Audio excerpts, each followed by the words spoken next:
Wait a minute. What is going on, you guys? What is going on? What is going on? This be your boy, Scotty by Nature TV, and we're here for a brand new episode of Yes for the Mess. I'm putting my phone on Do Not Disturb, honey. I'm definitely putting my phone on Do Not Disturb right now, so I want nobody to disturb me while we're doing this, because this is basically me doing like, going back over Speak On It. We're reliving Speak On It again, but this time it's just me giving my opinion and giving my commentary on the situation at hand and everything that's being talked about. First of all, thank you guys for tuning in. We already over 100 people in 3 minutes. Okay, so that's a good look for us. Okay, pretty much. Before we even get into what we're here to talk about, because we're not gonna wait until the 10-minute mark or anything like that. Can I just say something that could be a word for someone else? Can I say that for you guys right quick?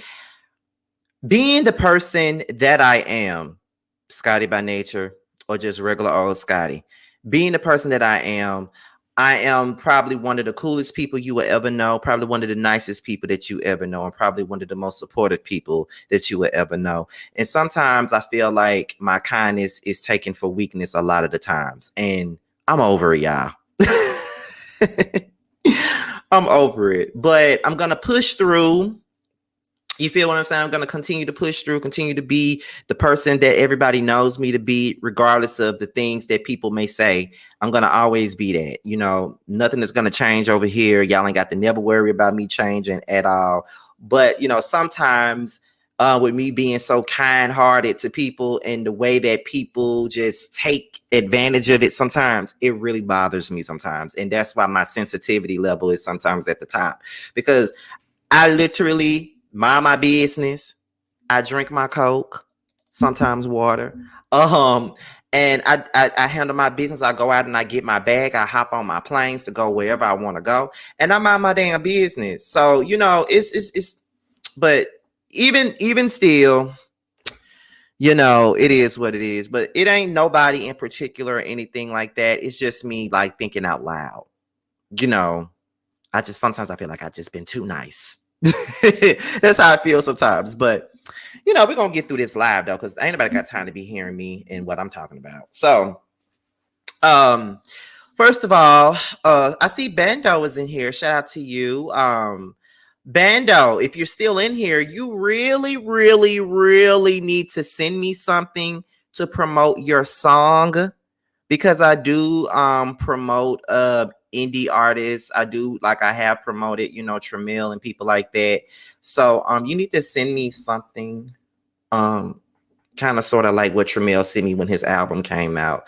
I'm not going to charge you because I suggested it, so I'm not gonna charge you. But if you would have came to me to promote your stuff, then I definitely would have had to charge a coin. Not my rates ain't high, but I would have had to charge you a coin if you asked me. But since I'm the one that's extending it to you, I would promote your music for free. I don't have no problem with that.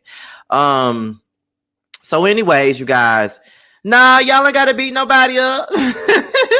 Y'all ain't gotta beat nobody up, but I do appreciate y'all for all the love and the support that y'all giving me, child. Y'all really be looking out for a brother, and I really appreciate that. I definitely do. So we're about to go ahead and get into it, but before we get into anything, I just want to allow you guys to let me know where you guys watching me from. Where y'all at? We're gonna start at the 7-minute mark. We're gonna start at 7 minutes. Where y'all at? Where we watching from? What we doing? Where we watching from right now? Where we watching from? Let's get into that. Where we watching from? I think somebody said Atlanta. I think somebody said Atlanta. Okay, Dublin, Jacksonville, New Orleans, Queens, New Zealand, Aruba. Okay, come on, Aruba, Detroit, DC, High Point, Addison, Louisiana. Okay, Birmingham, Chicago, Dallas, Florida, Miami Gardens. Yes, okay. Vegas, Brooklyn. Okay. So now that we're at the 7-minute mark, we're about to go ahead and get into what we're here to talk about, and that is Speak On It. Okay. Now, before we get into Speak On It, let me let y'all know something. CoCo from SWV commented on my review for SWV and Escape show. CoCo commented on my shit. CoCo commented and she told me to sing. Okay. So shout out to Miss CoCo. If you out here watching, shout out to Miss CoCo. Love SWV. Like I've been saying, I'm probably one of the few people that's not really getting involved in the whole SWV, Xscape, feud shit. You know, I'm probably one of the only ones that's not doing it. And I wish everybody else had that same mindset, but everybody ain't like me. So it is what it is, child. But anyway, we're about to go ahead and get into this. So, this is Kandi speak on it. And last night when I was live, child, everybody was over there and speak on it. That's why my numbers was not the way they normally are on a Sunday night when I'm talking about this show, because everybody was over there on speak on it. She had like 16,000 folks on her live last night. That was a lot of people. So everybody was waiting on this because she had a whole lot to say, period. She had a lot to say. And being that she had a lot to say and all of us been waiting on it, I knew that when she came out with the speak on it, you know what I mean, that we were going to have some things to discuss. So with that being said, we're gonna go ahead and get into it. We're gonna do a watch along, you know. I'm gonna share my screen. We're gonna look at it. Feel what I'm saying? We're gonna look at the shit. So I'm trying to see which one is the best one to do this on. Is it this one? Or is it, yeah, I think I'm gonna do it like that. Okay. So we're about to go ahead and get into it. And like I said, we're going to stop. It's basically a watch along. So we're going to watch it and we're going to stop it and we're going to do it all. Okay. So with that being said, let me make this a little bigger so y'all can see it better. Let's make it a little bigger. Okay. Hey, Low-Key, what's going on, boo? Okay. So let's see. Scotty, have you watched Taj Live? We need to watch along for that too. Yeah, I plan on doing a watch along for Taj's Live as well. Okay, you guys, so let's go ahead and we're gonna go ahead and get into this thing. Okay, if I could, okay, there we go. All right, y'all ready? If y'all ready, put fire in the chat. I don't want to see nothing but fire in this chat. Let's go ahead. And Low-Key, since you over here, let me make you a mod, honey.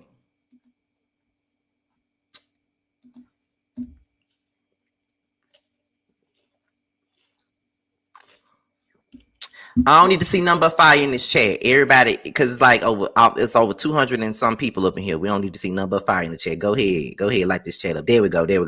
All right. So now it's about time for us to get into the speak on it with Kandi and with the appearance from Mr. Todd Tucker. We about to go ahead and get into it, you guys. I'm about to mute my mic so there won't be. Well, I probably won't have to mute no mic. Y'all just got to let me know if y'all hear any echoes. If there's any echoes, I know to mute my mic. So with that being said, y'all, let's go ahead and get into this.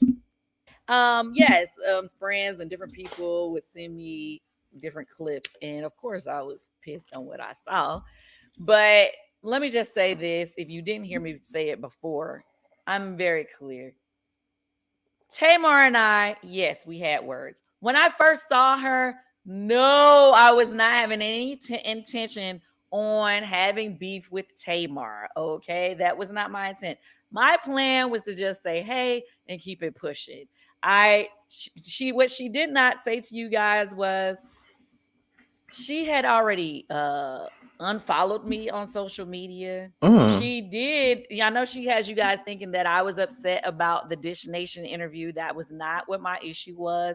My issue was that after the Dish Nation interview, she actually went in her story and reposted the person that I was having a problem with or whatever, or past problems with.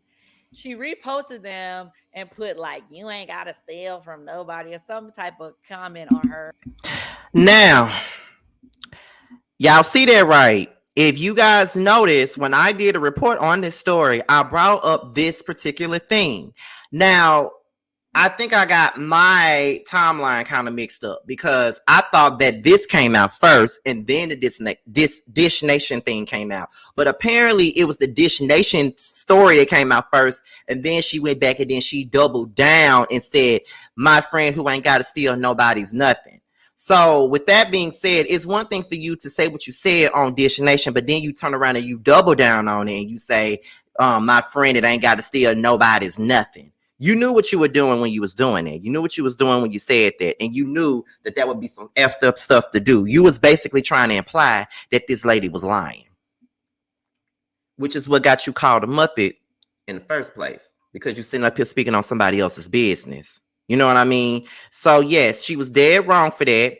And the thing that really kills me is that the people who don't like Kandi is really overlooking this situation. They keep on bringing up vocals and who can sing better and who had the better solo career and who. It ain't about the vocals, because Tamar is a well-renowned singer. The girl can sing. I'm not taking it from her. Her music has a lot to be desired, in my opinion, but the girl can sing. But it ain't got nothing to do with her vocals. It's about the fact. It's about her revolting attitude, the way she comes out here and starts a whole lot of drama, and then when she gets caught up in her drama, she plays the victim and then over exaggerates and then, you know, says that people are bullying her when that's not necessarily the case. You made the bed, so lie in it. You started the fire, so wait till it all runs out. Do that. Period. Do that. But you won't do that because it's too much like right. So we're going to go ahead and continue on with Kandi. Let's go ahead.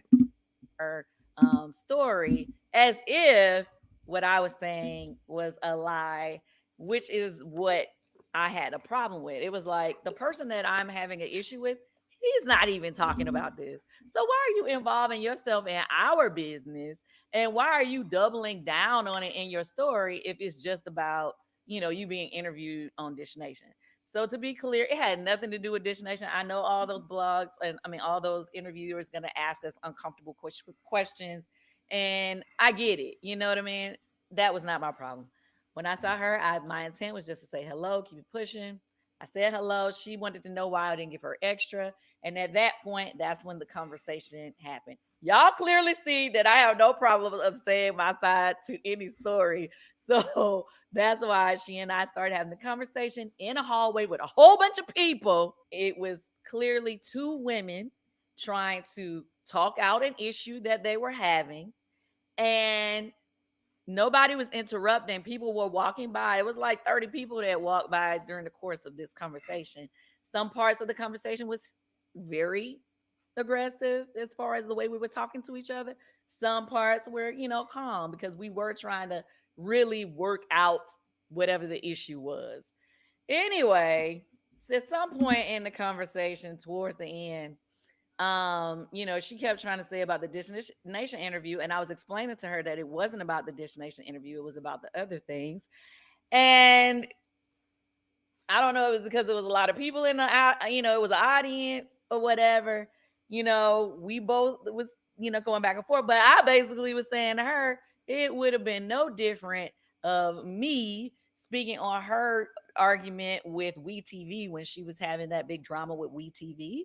And if I would have reposted WeTV and said that basically dissed what she was saying or made it seem like what she said was not important, you know what I mean? And that was what I was explaining to her. And then all of a sudden she, you know, I ain't on the house. I can't be, you know, like all of a sudden now you want to talk about, you know, you don't do all this back and forth because I made a valid point, right? And then yeah, at that point when she started doing all that, yeah, I started flipping. Okay, I just can't talk right now. And my husband, just as you've seen him do on many times on TV shows when I have arguments with people and start acting a little bit much. Okay, take some time. Because when I get like this, I don't think rationally. Take some time. It's cool. It's cool. It's cool. And he was like, Kandi, stop. You already know what it is. Like, stop. That's what he was saying to me. And I figured that that's what it was.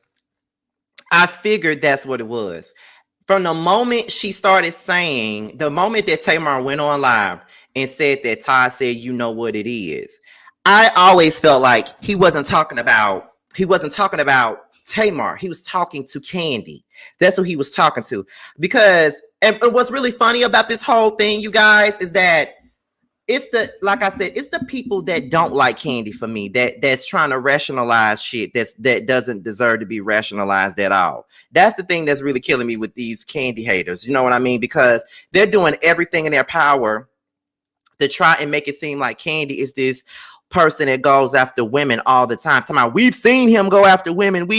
No, we have not seen him go after no woman.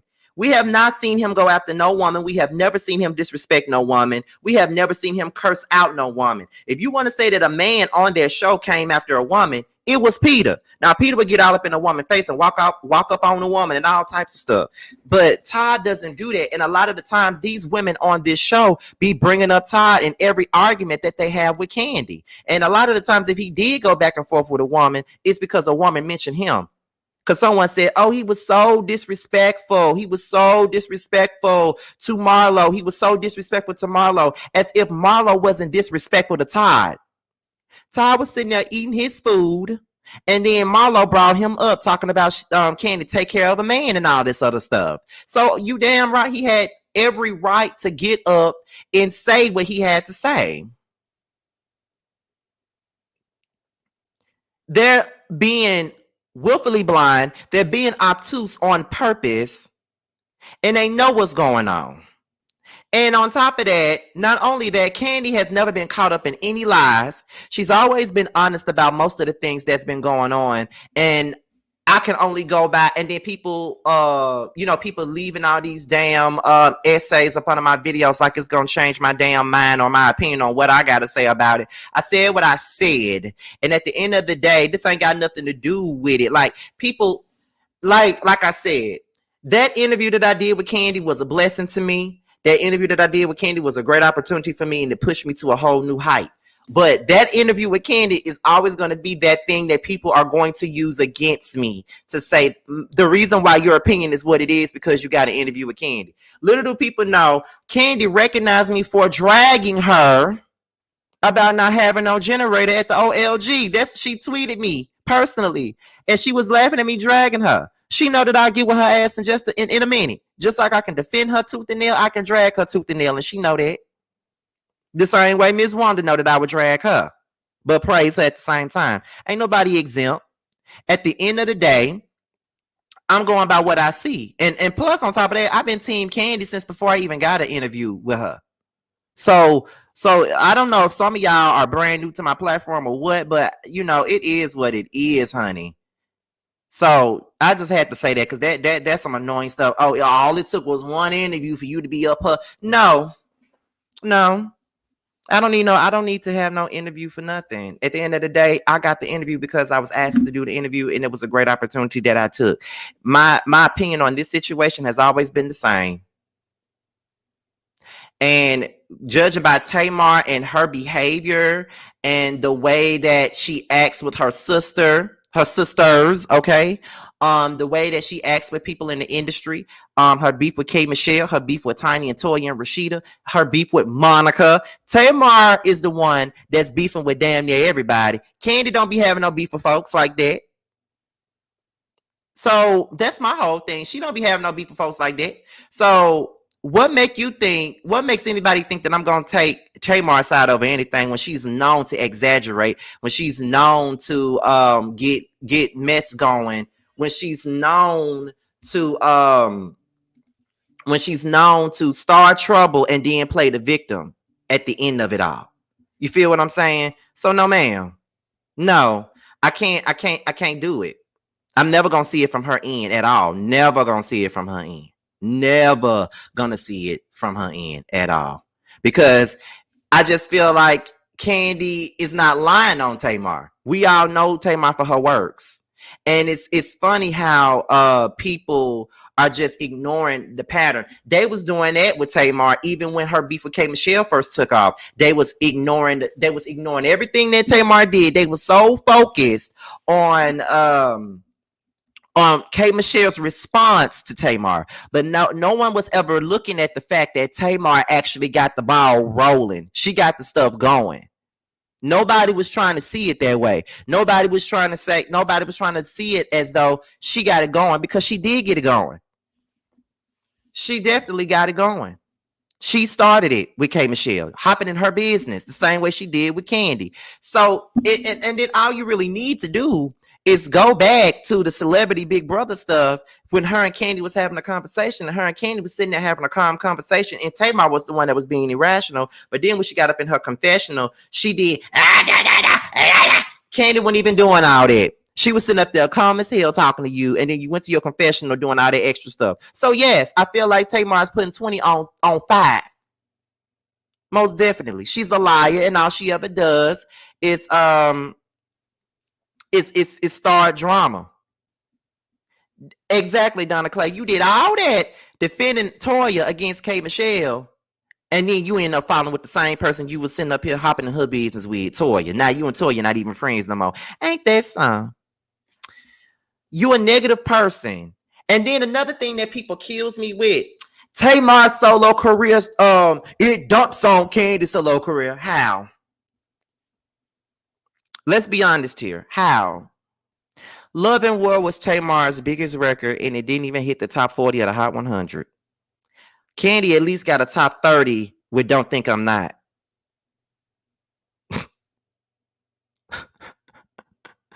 Kandi has a Grammy with her stuff outside of the group.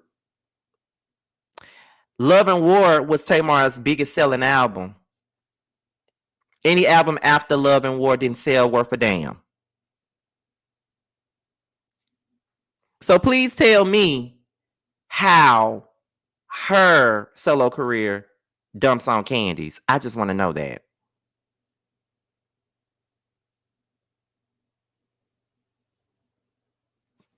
I just want to know that.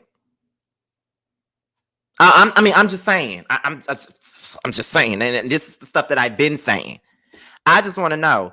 People really be hyping up Tamar, and yes, she's a Grammy-nominated artist. She is. She's been nominated for Grammys and stuff. She ain't never won because we like Tony better. Let's continue. He was not saying it to her, but I will allow my husband Todd to come in, say his side of the story. Well, actually, he already said his side of the story, so check it out. So I'm walking towards the side of the stage. I see homie, but the crazy thing is I've seen this dude out in Atlanta. Like I've seen him I go to this spot called Tribeca, Whiskey Mistress. So when I see him as a familiar face. I didn't know it was her dude. So I go dap him up. And then he's like, yo, I'm with Tamar now. I'm like, okay, cool. He was like, yo, she told me that something happened. I'm just trying to figure out what happened. So for me, his tone and his energy is mad calm and cool. This was some grown up shit. We talking like two grown men. So I'm not thinking this is a big deal thing. So, because after I see all of this stuff, I threatened her, I tried to fight her. Now, homie would have been coming a little differently. If you didn't see nothing. What are you talking about? I'm just saying what we've seen that she's saying now. Oh, what she's saying. That, you know, that I tried to threaten her, I tried to fight her. Homie's energy would have been much different.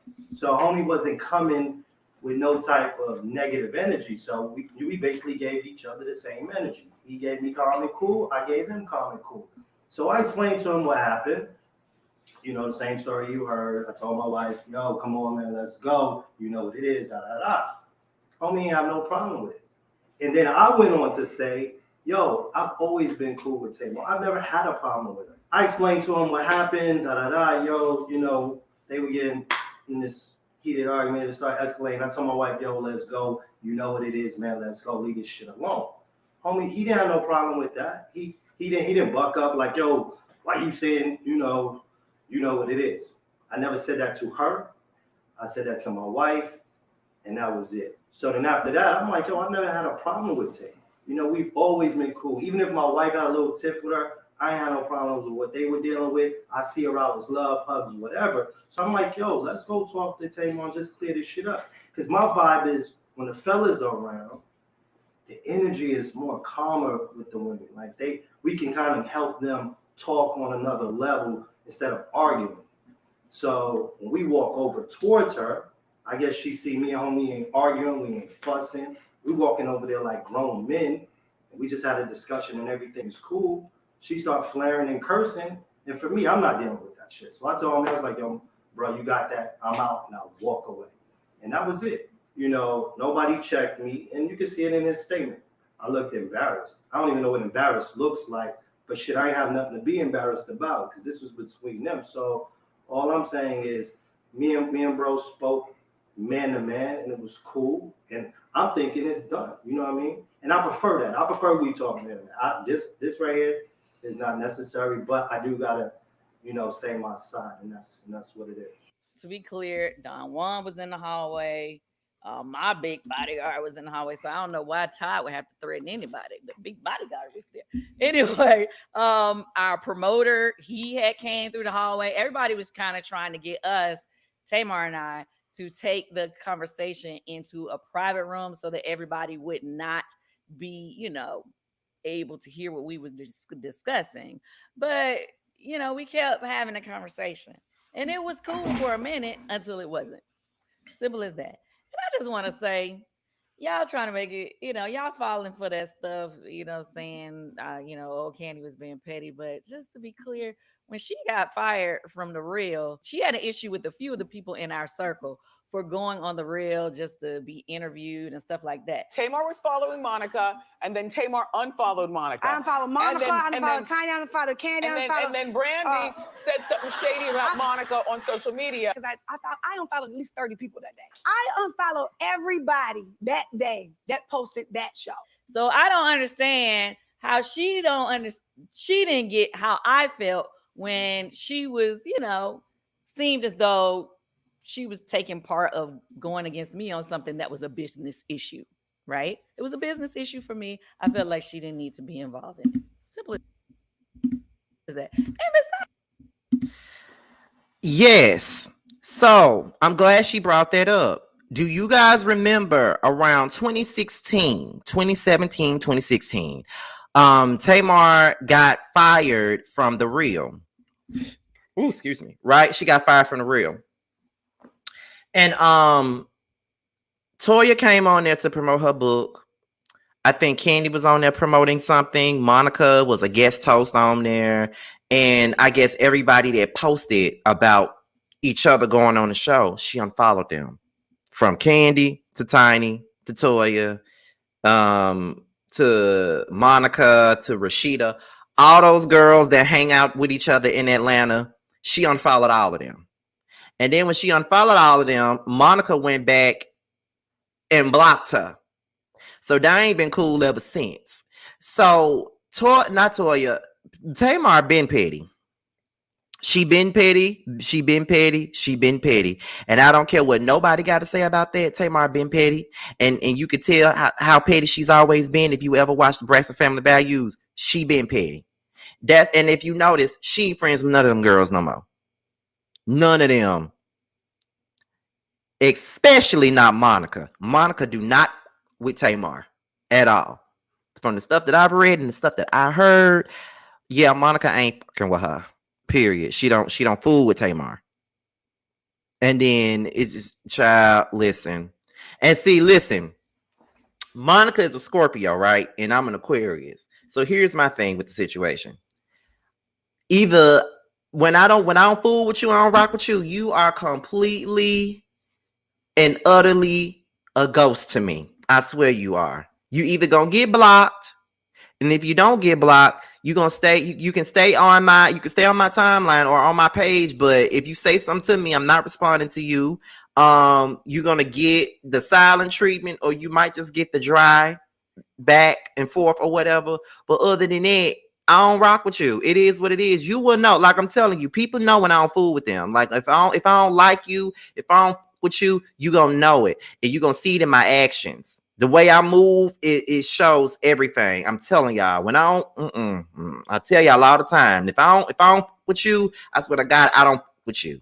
That's just what it is. There might be that Aquarius, Sun, Taurus, Moon thing in me, but when I'm done with you, I am done with you. When I see you rocking a certain type of way, when I see you moving some type of way that I don't really like or don't really rock with, you can stay your ass over there.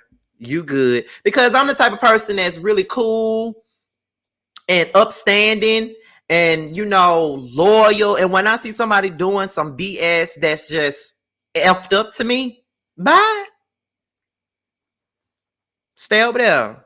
You good. We ain't got to beef. We ain't got to argue. We ain't got to fight, but stay over there. That's how I do stuff. So I definitely understand it. So I'm glad that Kandi brought up that situation because people forget about that too. Besides, if she had unfollowed me and all this other kind of stuff, why wouldn't I think it's a problem? Why wouldn't I not have a lot of "Hey, girl" when she saw me? Like, who did? Like, she unfollowed me. I didn't unfollow her. you know, she was saying like she ain't not seen me in a year and all that other kind of stuff. That wasn't true either.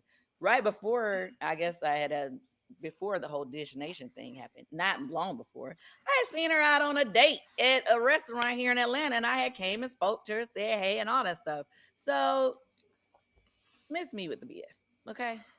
And then your contestant on your show, on your dating show, he want to come on with Not his contesting. fake news, like fake news, y'all. He ain't checking nobody. I don't know why y'all sitting up here believing that. But what I do feel is that some people who have a real don't like me or have an issue with me, I be feeling like sometimes y'all will side with the devil just so that you can say you going against me. Like even when it don't make sense, y'all see me have arguments on TV 100 times, and never once did my husband jump in and try to threaten a woman or physically fight a woman. Even when he got pushed in the argument that happened at the, y'all remember the I'm just like, man, y'all need to stop with that door. Y'all need to really stop. I do have an issue with every time people want to come at me, they want to attack my husband. That's not cool to me. Keep it to me. I can't help it. I do spaz out when people say things about my family, my husband, my kids. I mean, who don't? I mean, you know, but that's like a trigger for me. I mean, honestly, I really could care less about the other things that people have to say. What you gonna say?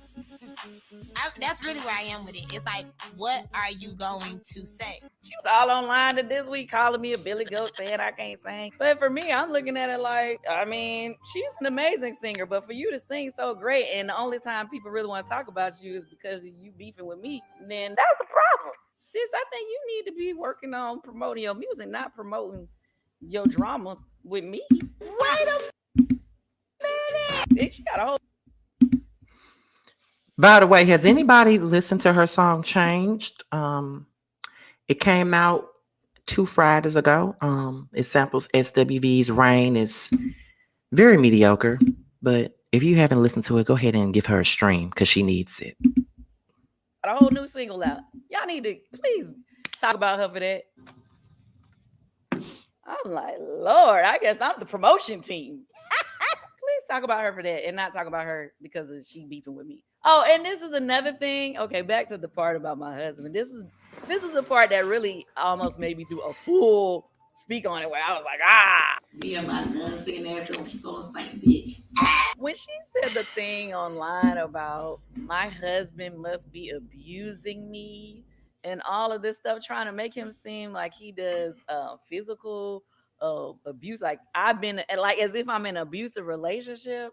I was like, first, what? That is not anything that you're supposed to play with. People, you should not play with abuse of women. You know what I mean? Physical abuse of women. I've never been in a physically abusive relationship. I've never been in that experience. You know what I mean? But my heart goes out to women who have had that experience.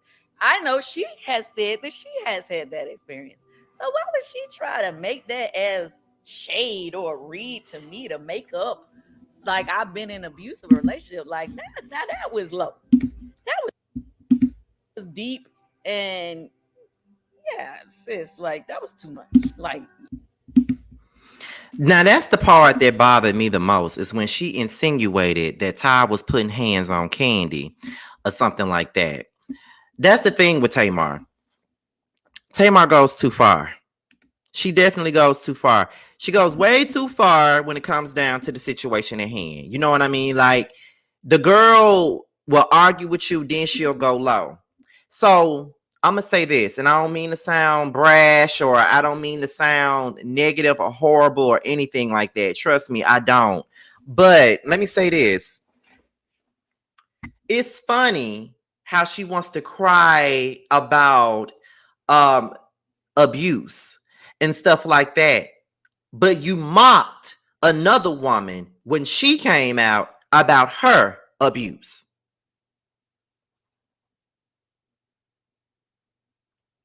It's funny how you crying about abuse, but you mocked another woman about her situation with abuse when it came down to your friend's man.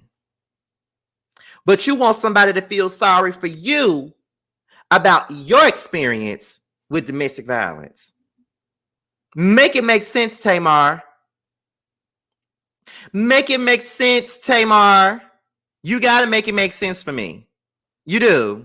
You have to make it make sense for me and me only. I don't know about nobody else, but you got to make it make sense. You ain't got to make it make sense for, you know, the people that don't like Kandi, because they're going to rationalize everything that you say and make it true, regardless of the facts being presented in front of them. So you ain't gotta do anything to prove anything to them.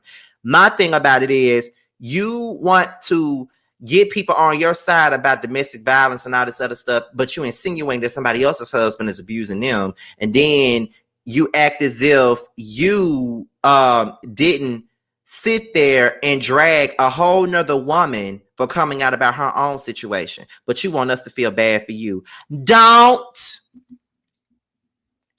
don't get no sympathy for me. Never ever gonna get it. Never ever gonna get my sympathy. You are never gonna get it. Had a chance to make a change.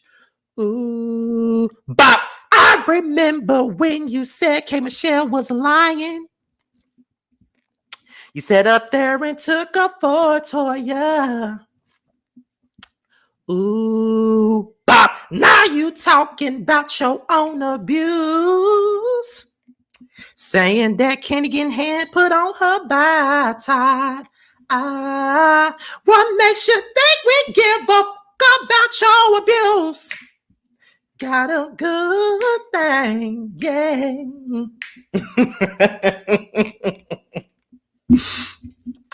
I'm just saying. Ooh, Bob. I'm just saying. You want my sympathy. You want the sympathy by using your situation to put it on somebody else. Never gonna get it, never gonna get it, never gonna get it, never gonna get it, never gonna get it, never gonna get it, never gonna get. Whoa. Hey! You're never gonna get it. You're never gonna get it. You're never gonna get it. You're never gonna get it at all. Period. I'm just saying. Just saying.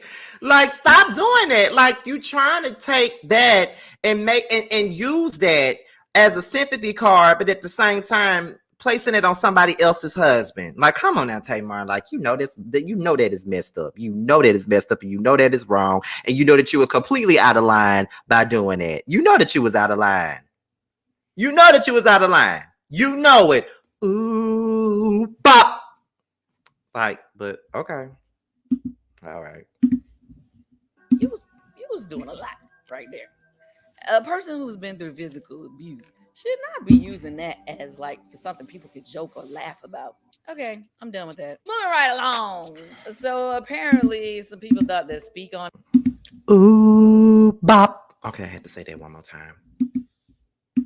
It was made to talk about the girls on the SWV Escape show, and that's not true. We've been doing Speak On It for 4.5 to 5 years.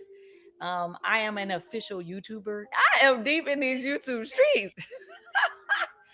Seriously, like we've been doing Speak On It for a long time. We do it, we interview people on Housewives all the time. We've interviewed people who are on, we have other platforms. We've had CeeLo, we've had Keke Palmer on Speak On It. We had so many people to come on Speak On It. We even had we also have another show that we do that's on that note. If you remember the clips that went viral of Nivea speaking on her life and the things that she had gone through, that was from my YouTube page.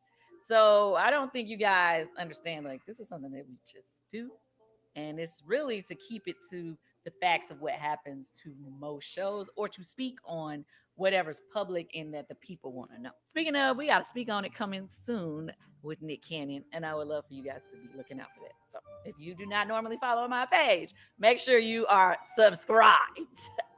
Moving right along. At the end of this Speak On It, we are definitely going to address some of the other things that have been in the blogs that didn't have nothing to do with the episode, but it kind of do. This whole Tasha and Rocky thing, they little PSAs that they put out this week, we are definitely going to talk about that, but you need to wait to the end of the Speak On It. I have to address everything that's in this episode. Xscape can learn a lesson from In Vogue. with their 7 million records. Who watched the episode? I know a lot of y'all did. And if you haven't watched it yet, spoiler alert. But let's get to it. Y'all were super hot So how is this gonna go when it comes to billing? about last week's episode when I talked on Speak on it, and I was saying my piece about the SWV Escape situation and about who should go first or who should be headliners and all of this type of stuff. The whole world has been in an uproar all week long. And what I have to say to that is, first of all, I don't even understand why y'all said like my ego getting out of control or I'm being disrespectful. What I realize is people get mad when I say stuff. But when other people say stuff, y'all don't even think nothing about it. Now, SWV was clearly on the show. It's like, I sold 30 million records, bitch, blah, blah, blah. So y'all okay with them sunning us, basically. But you're not okay with me having a calm conversation saying to them, we would like to be the headliners. This is why. You know, it's not like I don't have reasons for what I'm saying. And at the end of the day, if nothing else you guys can respect, you should just respect the fact that I am a businesswoman. And in business, you have to speak up for yourself. You have to speak up for yourself. Now, when my group members don't speak up, it's not that we ain't on the same page. They've already talked to me about their feelings and how they feel. SWV has major hits, but do they have the fan base or the following that we have? No. A lot of times people don't like being the bad guy. I guess I'm the bad guy. I'm the bad guy. Okay. But I don't mind speaking up for myself. And that is my advice to anybody out there who has to do business for themselves or want to be their own business owner or whatever. You have to be okay with people not liking what you have to say. I didn't have a issue with SWV. I've always liked SWV. It's not like I don't like SWV. I think you guys don't even understand. Like, could you imagine, let's just say, at the height of SWV in music or in all of our music releasing time in the 90s, if somebody went to SWV at that time and said, we want you guys to do a show with Xscape for television, but we want you guys to split your title, your co-headline, and we want you to split the equal money with them and all this other kind of stuff. SWV at that time, in the height of what they were doing, would have been like, no, we're not. They would probably been like, we'll be on the same show with them. We would do things with them, but we ain't splitting no money equal within their own group.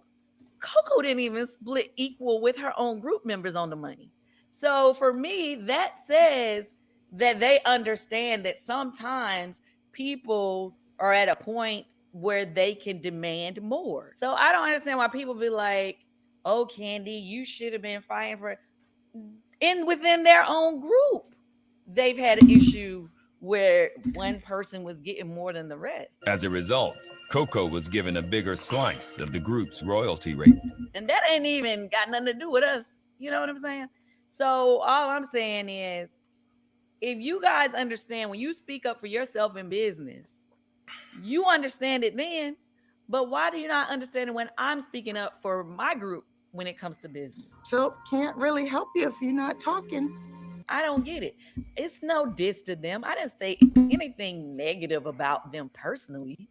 I was just clearly stating that where we are now with what we have to deal with these promoters and stuff, because promoters are always they don't want to give you as much percentage on the back end. They don't want to give you this. They don't want to give you that. So these are things that we've built up to, and it took us to get to this point in our career where we could demand certain things. I don't want them to be able to take this situation and be like, well, you took less feet in. Why you can't do it now? Because they do that, guys. They do that. If we take less money for this situation, they're going to come back later and be like, well, you only got it. We know what you got paid on this, because the promoters all talk, right? So anyway, and I know y'all keep saying about this one show. For that one show, we all ended up not really getting no money for it. It was just that. But the whole conversation was being had outside of this about a full tour. A full tour. I don't even understand why y'all mad at me. I really don't. But whatever, because Well, the reason why people are coming at Kandi the way that they are, because like I said, this is all about a feud. This is all about the fans and the stand wars and stuff like that. You feel what I'm saying? So that's what this is all about. And all we're looking at is album sales. And when you bring up album sales versus, you know, today's time and things of that nature, people want to get upset and think that you're trying to diminish one group for the next. That's not what it is. And when I say this, the things that I say, sometimes people act as if they don't understand it, or they just don't get it, or they're just being willfully obtuse and they don't want to get it. But like I said last week, the thing of it is, SWV has bigger, has sold more than Xscape. That's true. They sold more than Xscape did. But of today's society, Xscape is more visible. But that's even more reason for them to go co-headline a tour together. It should be their tour together. The SWV and Escape tour, it should be their tour together at this point. It's the same way with Brandy and Monica. Like, it's this whole SWV and Escape fight is just like a Brandy and Monica fight. You feel what I'm saying? And I just feel as though it just goes like this too. Brandy was the bigger star in the 90s as a child. But in the 2000s, Monica had more of, you know, more of an advantage when she crossed over into adulthood. Brandy did not have that. So Brandy had the bigger sales, but Monica was the bigger act as an adult. More reason for them to co-headline. One has something that the other one didn't have at one point in time. It's if you get what I'm saying. So I don't know. Hey, they are co-headlining with Monica and Tyrese right now, so I don't agree. Well, you don't agree, that's fine. It is what it is. But thank you for the super chat. But that I people don't get it, but it's okay. People ain't gonna never understand what I'm trying to say. It is what it is. Like, I be trying to explain it the best way that I can, and people are still not hearing me. All they hearing me say is one group sold more in one point in time and the other one has more relevance in today's society, and they act as if they don't hear me say that's more reason for them to co-headline. I literally just said they should co-headline. Let me see.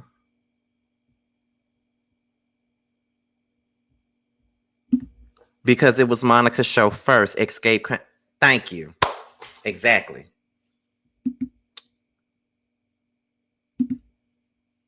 Because Monica and Tyrese's fees are likely similar. It's not that hard. Exactly. Okay, thank you for the 1999 super chat, by the way. Thank you. I will say this. Tyrese explained the same thing with TGT on R&B Money Saturday, which he did. Y'all should check that interview out. It was actually great. I enjoyed it. He called in his market share being bigger because he does less performing than the other members. So she isn't the only one that does it. Y'all need to tune in to R&B Money. You find out a whole lot of stuff on R&B Money, child. That is a good podcast. Y'all really need to tune in to that and really give it a checking out.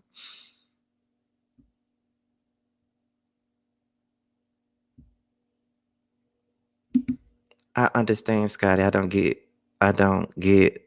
why Xscape is giving SWV an issue. The thing is, but see, you still bringing up the streaming numbers, and that just goes against everything that I just said. And then that's my whole point when I say people only hear one thing and then they bring up something else. Like, but okay, I'm not gonna stay on this because we'll be going back and forth. Scotty, do you feel Tony and Tamar should co-headline? Tamar has more IG followers and more reality TV appearances, but we know that Tony is the bigger star than from the 90s. I think so.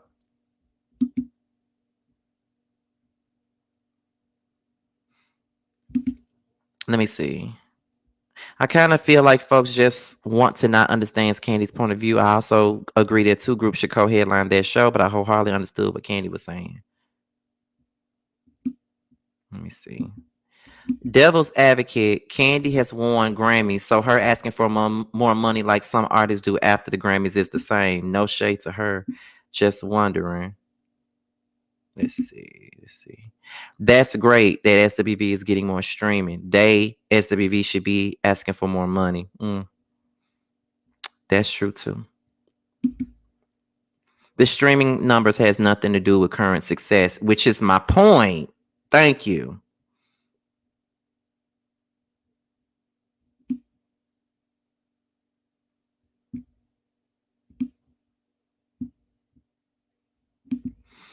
Okay, well, let's not forget on Trey Songz tour, Monica was a legend and she was sitting up here opening it up for Trey Songz. I mean, we'll be on this all day.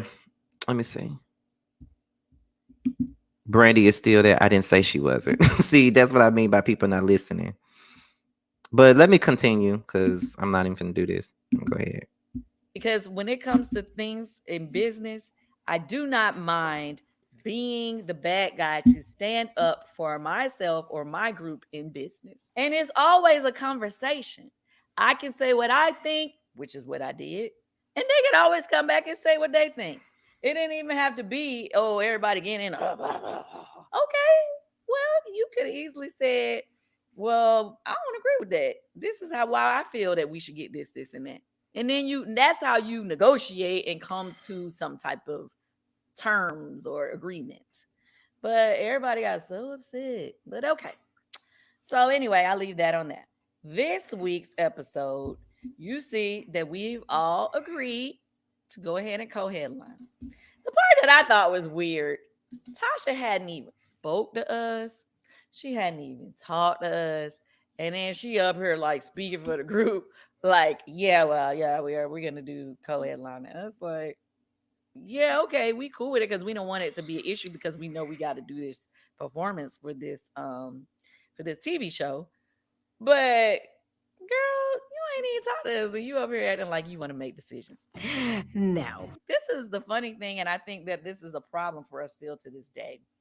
As you guys can see, when Tamika was sharing her ideas about the performance and the show, and she was excited about all these different ideas that she had came up with, Tasha had a problem with that because when we were teenagers, Tasha used to always pick the set list and all of those things, and we just kind of like went along with whatever she wanted to do.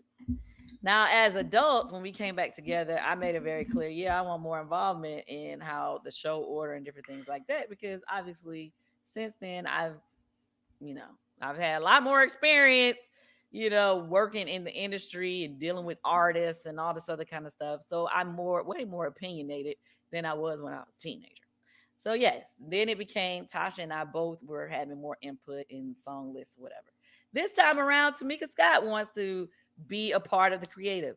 I don't think that should be an issue because we are all part of the group. There should never be a time when somebody can't give their thoughts or feelings on how our show should be or what we're wearing or whatever, just because one person used to always do it. To give you a little background of how our group works, it's 4 of us. We kind of work on a vote system, right? So we do our votes. If 3 against 1, then you have to kind of go with the majority or whatever. So, but that's how we worked in the past. And as far as creative roles, Tasha and I have more input in like song lists and how to show order and different things like that. Now, that was something that Tasha used to always pretty much control when we were younger. Now, when they are performing as Xscape 3, Tasha pretty much totally takes over, and I guess she's just doing that by herself, and she pretty much just gets to do what she wants to do. All right. Tamika, since we've become adults, Tamika has wanted to have more input in the finance. She wants to be the one that's dealing with who's ever our accountant at that time and knowing exactly how much people are getting paid and diving into the negotiation. She want to be a part of those conversations and seeing the contracts or whatever. Now, when we were young, did she do that? No. Tamika was very kind of like not as responsible and kind of went along with whatever her sister went. So when she was younger, she didn't really have much input in things. But now that we are adults, she wants to take more charge of her career, which is understandable. And we give her that because that's something that she wants to do. Now, obviously, y'all know that I'm very much good in business too, but because Tamika wants to have that role, and I love how she has really maintained herself and been good with maintaining her money and how she lives in her lifestyle. I'm like, okay, well, sure, if that's something that you want to do, until she does something that makes it seem like she shouldn't be doing it, then I'm cool with her being in that position. Tiny, she loves to dress. She loves all things fly, whatever. So she likes to be more involved in the creative as far as how we dress and everything. So she deals with all the stylists and all that. Right. Okay. So to give you background information. Okay. So now that we're having all these issues with our group as a whole, coming into this, I already told you, and they've already said, Tamika and Tasha wasn't even really speaking coming into doing this show. So, to be clear, we didn't know if Tasha was going to be a part of it or not. We were not getting real answers on how she felt. Every time we asked her, she's like, I don't know, I got to pray about it, I got this, I got that. And we knew that this performance was supposed to be happening. So we were just like, okay, like, what is going on? Are we just going to do it without her? Like, what is the plan? These are our conversations off camera. So yeah, we like, okay, we got to take more control of what's happening. Tamika went ahead and started planning what she thought would be an idea for the show, because somebody had to start coming up with ideas, right? We had, at that time, we had not hired anybody to work on the show. No choreographer, nobody. SWV went mad about Taj having conversations with Tamika about, creative or show or coming up with ideas. But Tasha all in her feelings over there about Tamika coming up with ideas because she feels like somebody's stepping on her toes. Okay, girl, you ain't even let us know if you wanted to do it now, so let's move right along. Which is another funny thing. Steve, That's another thing that I wanted to get into because I mentioned that last night on my live review. It's funny how LaTocha is now trying to speak up for the group, but ain't speaking to the group. It's funny now that when Tamika is trying to give her point of view on things, she's mad. She's upset because she's giving her point of view on things now. And it's kind of like, girl, why are you mad? You know what I mean? Like, you talking about she already took away the sisterhood from me, so I guess she wants to take this from me too. It's like, girl, you want to be a victim in everything, LaTocha, and it's very unfortunate that you want to be the victim in everything, but girl, you the one who decide. Here's my thing with LaTocha, you guys, and I just want to make this clear for you guys. I want to make it clear for y'all, okay? I want to make it clear, because the general consensus is when it comes down to Scotty and what Scotty got to say, it's always, because it's the roles, the rise vowels, and the user numero, whatever the hell they names are in my comments. It's always, you're not a real fan of Xscape because you only support Kandi. You only supporting Tamika because you like Kandi and you don't like Tasha. It's always somebody trying to decipher and depict what I'm saying. What I'm going by is what I'm seeing on this show. Tasha has the attitude of a sour pickle on this damn show.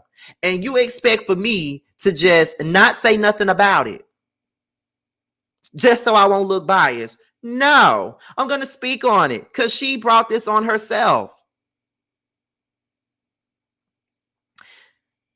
And then another thing that I keep seeing people say is, well, Kandi got her stuff going on outside the group. Tiny got her stuff going on outside the group. So why is it a problem when Tasha does it? Because every time Tasha does it, she does it in a snake way. The group never know what she got going on because she ain't never telling them nothing. They're never privy to what's really going on, what's going on with the situation. They're never privy to it. She's negative as hell. And here's my thing. If you don't like what I'm saying, if you got a problem with me calling out Tasha and her Kimberell Kelly Price ass attitude, then there's another platform for y'all. It is. You ain't gotta be over here. This is all about the truth. I'm not here to satisfy you nor pacify you. It's the truth. That's what this is. I'm only judging what I see on the TV.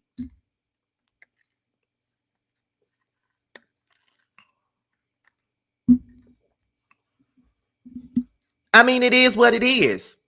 Be mad. Be mad. I don't care. I don't care. At the end of the day, Tasha don't give up about this group. All she focusing on is that flop ass gospel album that she trying to put out.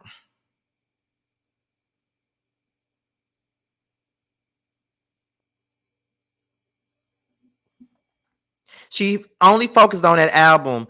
She don't care about Xscape. Xscape is the least of her worries. She shows up to these meetings and she never has anything to say. She shows up to these meetings with no opinion. She shows up to these meetings with nothing to add. It's like, girl, why are you even here? Why are you even here? Why show up? Why show up and not give your opinion? Why show up and not give any input? Why do that? There's no need for you to be here then. Bye. Go see if Donnie McClurkin will let you open for him. We fall down, but we get up. Ask Donnie McClurkin if he'll let you open for him. Ask Yolanda Adams, the battle is not yours. Will she let you open for her on her concert? Ask Mary, can you open up for them? Ask Kirk Franklin and God's Property if you can open up for them. LaToxic. That's all I'm saying. Let's continue. They showed you guys he was supposed to be coming in as like a creative director. He works all the Pro 2 stuff with our music for our shows, and he also comes up with all of our graphics. So like when you come to our shows and it's like all this dope stuff happening behind us on the screen, he makes all that stuff. He does all of that. So the funny thing is, Tasha normally talks to Steve and is always on the phone with Steve. But this time, Tamika had started talking to Steve, and Tasha had an issue with that. So, so silly. I mean, it's just the whole thing is if no one has talked to anybody and it's 3 weeks until the show, what was Tasha really thinking was supposed to happen? Like, we were just supposed to wait? I don't know. I felt like Tasha was just dragging us out so that she could put us in a position where everybody was like in a tight, and then she could come look like she was saving the day and be like, well, this is what I think we should do, and blah, blah, blah.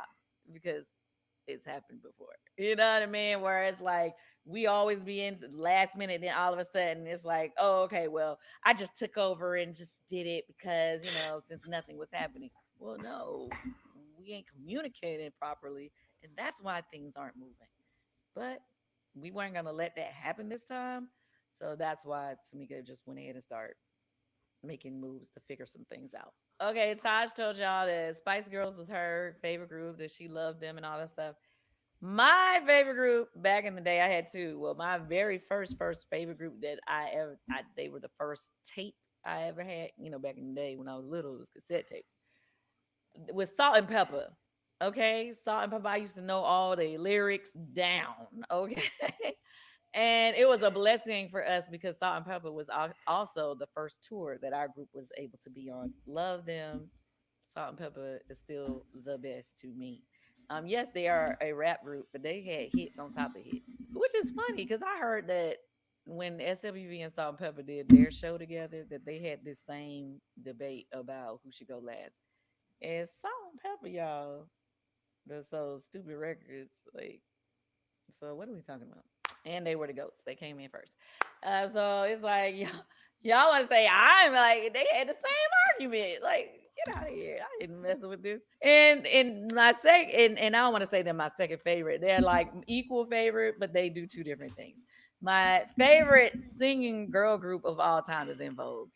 Our group, we tried our best to capture the essence of En Vogue when we were doing our harmonies, and they were the ones whose songs we learned when we were trying to get our deal and be singing to people. Kudos to both of those groups. Loved it. This is called The Many Faces of Sister Hot Pussy. Oh. I love Lily. She's funny, and the simple fact is she loves to talk about sex, just like I love to talk about sex. So I cannot wait to read her book. Lily, I think you're hilarious. And that's what really also bothered me, how Lily was so upset this week, and then my cousin Akbar was going back and forth online, and I'm like, for what, Akbar? Like, let that go.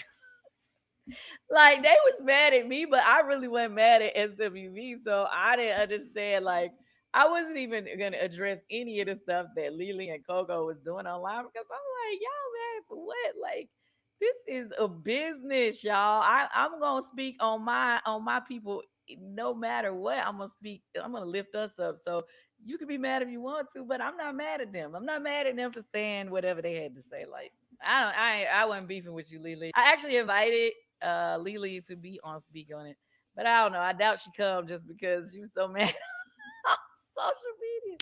Yeah, but I told Akbar, girl, like, don't even be worried about this mess. Akbar was shooting a movie this week, so child, like, get out of it. Now, Kandi, what movie was Akbar shooting for?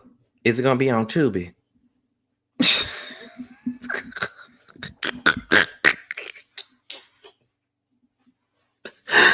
What movie was she shooting for, child?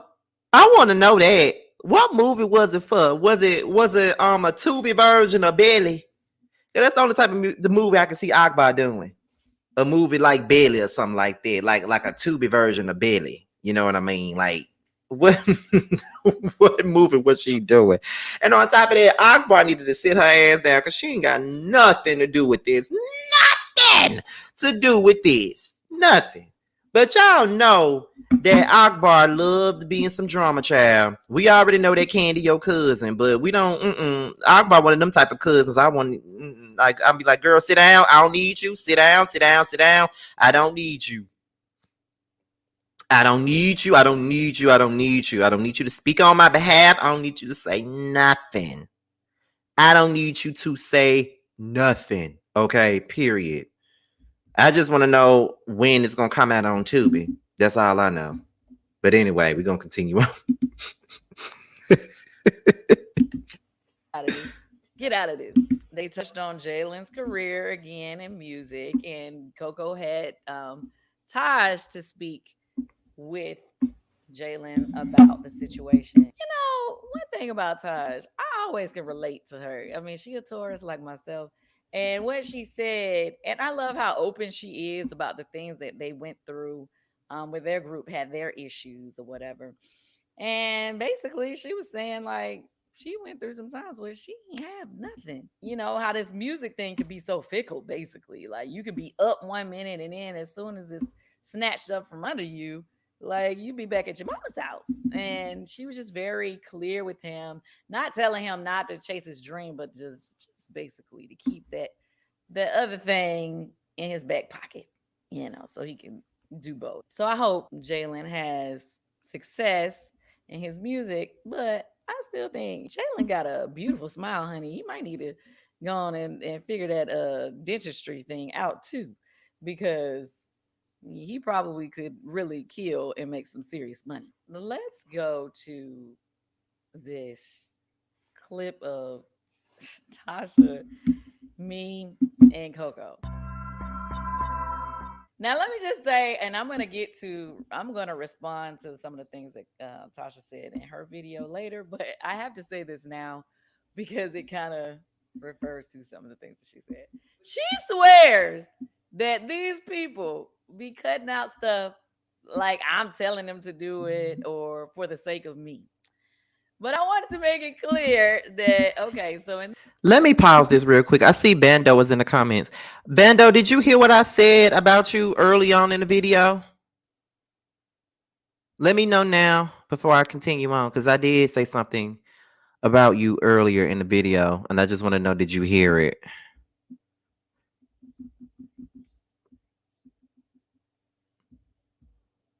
Okay, this is what I said, Bando. And the people in the chat can attest to that. I was suggesting that you send me something in regards to your record. I would love to promote your record. I promoted Tramel's record album. I still promote his album after every video that I do. And I love your song, and you know I love you too. So I would love for you to send me like a promotional thing or something like that that involves your music video, just a promo. So your song can be promoted. And I will promote it for free only because I was the one who suggested it. Now, if you would have came to me and asked me to promote it, then I would have had to charge your ass. But because I'm the one that suggested that you send me something to promote your record, I'll do it for free. So if you can, have someone make a promotional video or something like that. It ain't got to be no more than about 30 seconds or something like that. And I will promote it at the end of every video. Everybody that watch me knows that I promote people's stuff at the end of every video. I promote my best friend's makeup line at the end of every video. And I also promote Tramel's Mixed Feelings album that's been out for months, and I'm still promoting it at the end of every video. Your song can be also the next thing that's promoted at the end of every video. So if you can, you can DM me. You have my Instagram, so you can hit me up and we can discuss it more farther or whatnot. So that's about it. That's all I had to say. I'm about to go ahead and continue on with this. In this particular scene with me, CoCo, and Tasha, after CoCo left, Tasha and I had like a whole back and forth, right? And I was crying and she was looking at me like a cold-hearted bitch, child. When they did not show any of it. So I know you guys, I know she gonna come back and be like, Kandi had them to take that out. And they always take out stuff because she crying. That is not true. I want y'all to understand. I've been crying on Bravo for 15 years, child. Like, I do not care if people show me crying on TV if I'm crying. Now, that scene that she was talking about, she was the one that actually cried, but we're going to get to that. But in this particular scene, okay, so CoCo came over with Jalen, and CoCo had good energy this day. Tasha came over, and we were supposed to be coming up with a set list for the show. That was our job. That's what we walked away with from the meeting. My thoughts on how to do that was to list out all of SWV's favorite songs to perform and list out our favorite songs to perform. Because I think the show, we was trying to figure out if the show was going to be like an hour, 30 minutes, or was it going to be like an hour, 15 minutes, so that we could figure out what's going to be the lineup of songs and whatever. So you have to start first with figuring out even what songs you even want to do. So that was what my point of pulling up the list of SWV songs and pull up the list of Xscape songs. Tasha, when she came in, she just was like not giving any input, wasn't really seeming like she cared. Every time we asked something, she was just like, I don't know, I gotta think about it. Yeah, I don't know, I'm not really sure. Has in the past with you when you guys, because you said that you two usually collaborate on the song list. No, basically in the past, she and I don't really, I mean, a lot of times we already kind of know what songs we do, and we'll kind of like just, she says what she think, and then I'll go back and forth about the ones that I feel like it's changed around. Basically, she changed. I think they showed us going back and forth about a song list on our first Xscape reality show. But in this situation, Tasha just was not giving us anything. She was not connected at all. It's like she didn't have a care in the world. Like this was the last thing she was interested in being a part of. I was getting kind of like annoyed because I'm like, here she go again. Because every single scene that we had at that point, there was either some argument, some debate, except for that one scene that they showed early in the episode when all of us sat down and we said we was cool with going co-headlining. But she still, even in that scene, she had attitude because Tamika was talking about her creative ideas. But in this one, she just was like, yeah, I don't know what. And she was doing it more than what they even showed. Even CoCo was like, I mean, do you know anything? Do you care about? And see, that is my thing with this whole situation. It's like y'all getting mad at me for calling Tasha out on her BS, but y'all see what she doing on the show. When you're in a group, bitch, let me sit up. When you are in a group of any kind, you have to have, hey, Caramel Red, what's going on, boo? If you guys are not following Caramel Rail, y'all really do need to follow her. She is one of the few LAMH vloggers that I absolutely love. I love me some her. I love me some Caramel Rail. So if you have not subscribed to her platform, please do, because she is absolutely hilarious and fierce. I love me some Caramel Rail. Like I said, she's one of the few LAMH vloggers that I love. Okay. But what was I saying? But yeah, when you're in a group, there has to be communication. And I always use my groups, the Boys Night Out group. We haven't done a show since January. And we are not going to do a show until, hey, Jeremy, we're not going to do a show. We're not going to do Boys Night Out again until August, early September. That's when we're going to do Boys Night Out again. And although I created the platform, the 5 of us make decisions as a collective, and we have to make sure that everybody is on the same page, because there may be some things that we want to do but somebody else don't want to do it, like I said before, you know what I mean? So it's kind of like for example, like I said, when we were trying to figure out what theme song we wanted for this past season of Boys Night Out, the 4 of us were like, well, we want this theme song, which is the one that you've seen in season 3. But then Maddie wanted another piece of music. And I said, so in order to satisfy everybody, the 4 of us have already agreed, it was majority rules on this particular song. So that could be the theme. What Maddie wanted could be the ending. So what you hear at the very end of every Boys Night Out is the song that Maddie wanted. So I always, as a person that's diplomatic and the one that is the creator of the whole thing, I try to look at things from everybody's point of view and make sure that everybody is on point and everybody makes sure they know what they're doing. Same thing when it's just Roast Review, when it's just me, T, and Josiah. The 3 of us come together, we talk in our group message. Okay, this is what we want. We want to do it like this. The thumbnail gonna look like this. We're gonna do it like that. We're gonna talk about it like this. We're gonna do it like this. We're gonna do it like that. And because Josiah is not present right now with Roast Review, me and T are making the decisions. So it's kind of like, okay, we're not gonna have nobody sitting in for him. We're just gonna do it with just us 2 and carry on until the end. Basically, that's what we do. Even with the whether you like it or not panel, I try to make sure that things are where everybody agrees with it. Everybody has what they want. So it is what it is. Tasha don't want nothing to do with Xscape. She's making that very clear to us and the girls in the group and everybody else. So my whole thing with this is, I don't know why everybody is acting like Kandi is not supposed to say anything. You know what I mean? Like, Kandi been getting dragged for the last week now. Kandi been getting dragged all week. And when she finally says something, folks got something to say about it. Oh, why is she explaining herself? Why? It was okay for LaTocha to talk about Kandi's vocals and stuff like that. It was okay for Tamar to be dragging her about her voice and her husband and every damn thing else over social media. But it's not okay for her to get on her paid platform to address everything. If y'all don't go on with it, let's go on, Kandi. Let's go. Care about anything? Like, do you have an opinion on anything? And she was just like, I don't know. I don't know. I have to think about it.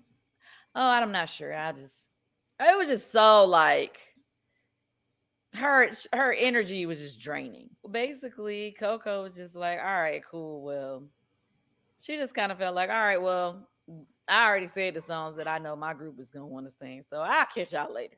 That's basically how she kind of like, it was great. I'll see y'all, like that type of thing.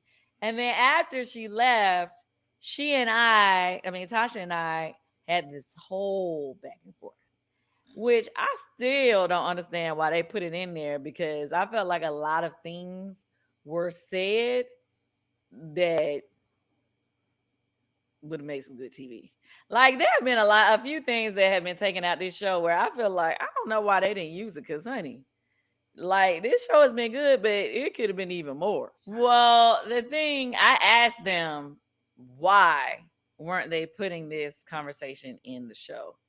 And I was told because they were saying, like, me and Tasha kept going back and forth about things that had not happened on camera. So they felt like it would have been too much to try to follow for the audience, because y'all didn't get to see any of the things that me and her was going back and forth about. I mean, I know she had said something like, she said that I had been mean to her mama before. I was like, when have I ever been mean to your mama? And then she said, these are things that I'm saying that was in the conversation that they didn't show you. She said that I should, basically, she blamed me for the drama that was happening between her and her sister. And I was like, what do I have to do with this? Like, what are you talking about?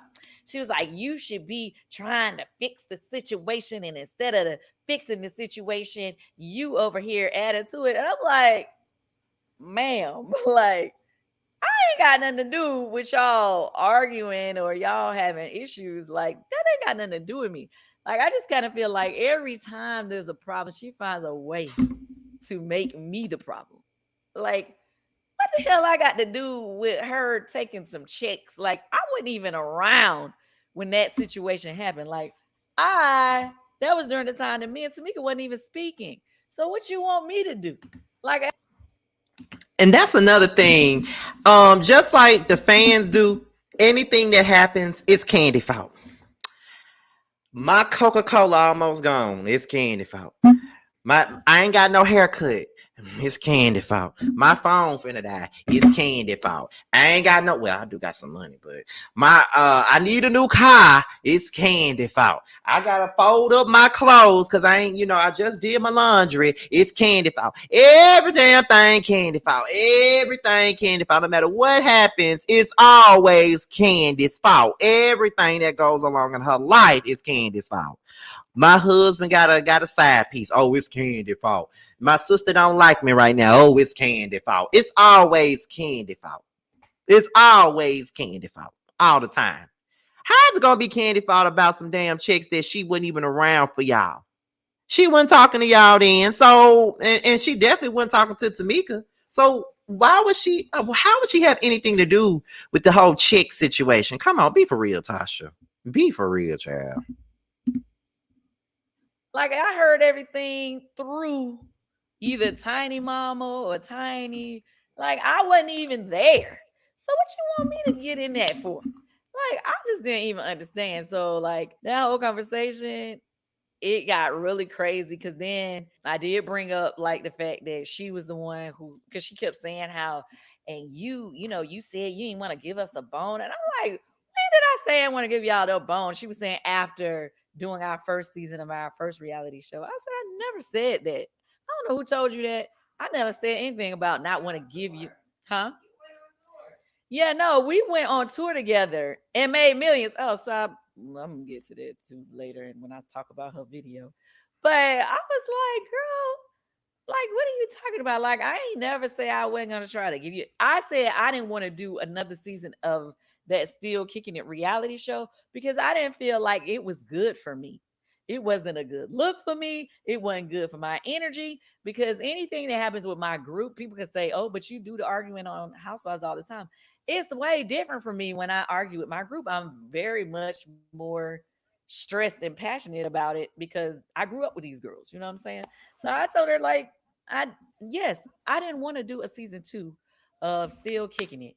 The network, the production company, they all wanted to do a season 2. People always like, oh, but y'all didn't do multiple seasons of y'all. Our show was averaging 1.5 to like 1.8 million in an episode.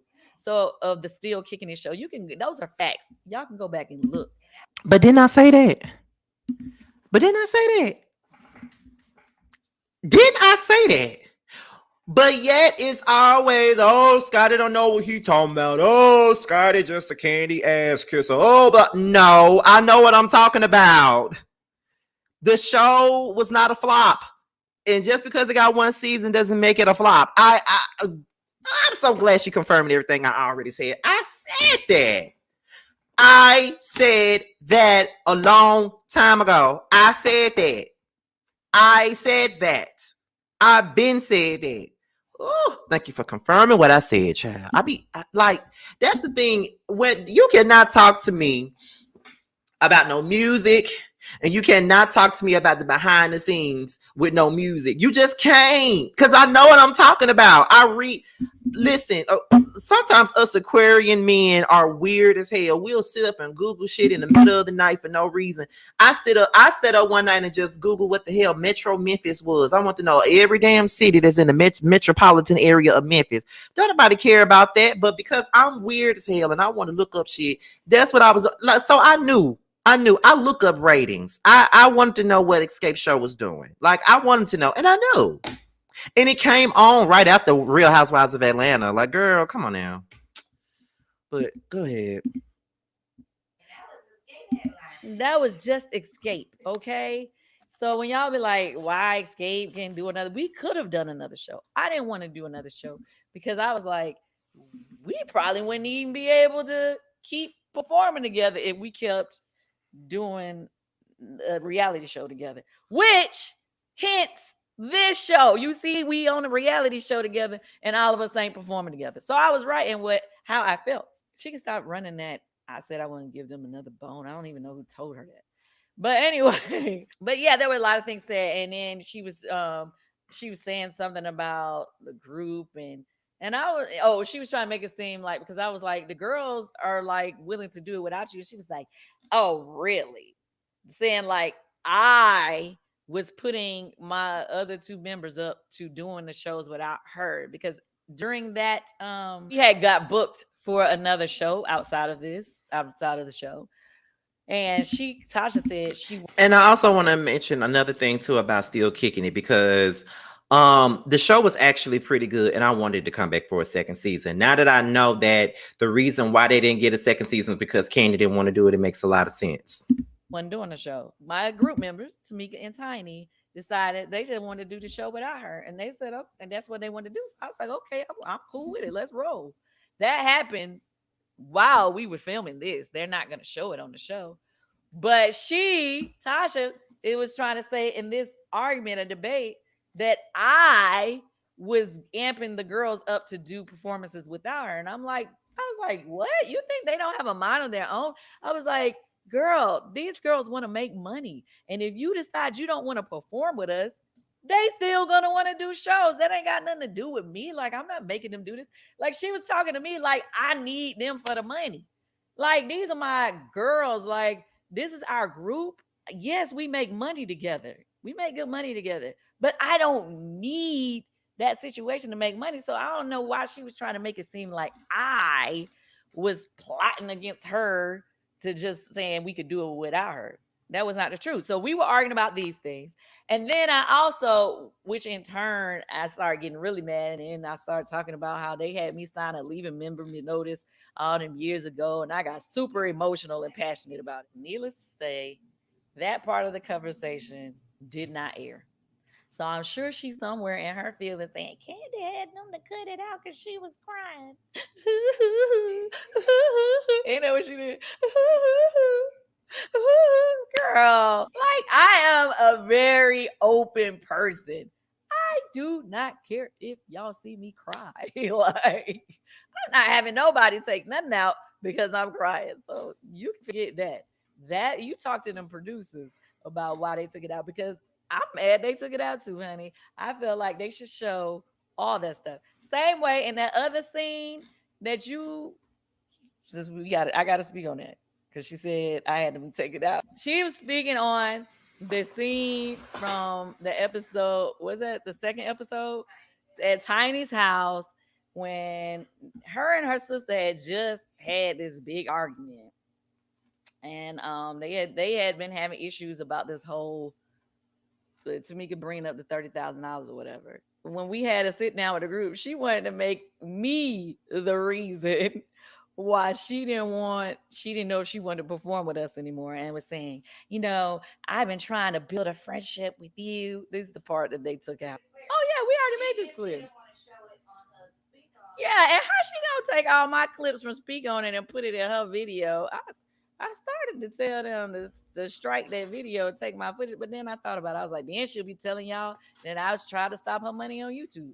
So I said, let her have it, child. Let her have it. Let her have it. But she said that she almost wanted to strike her video, but she said if she did, then she'll be somewhere trying to say, oh my God, she tried to try to take my YouTube bag. So yes, honey, I understand what you're saying with that.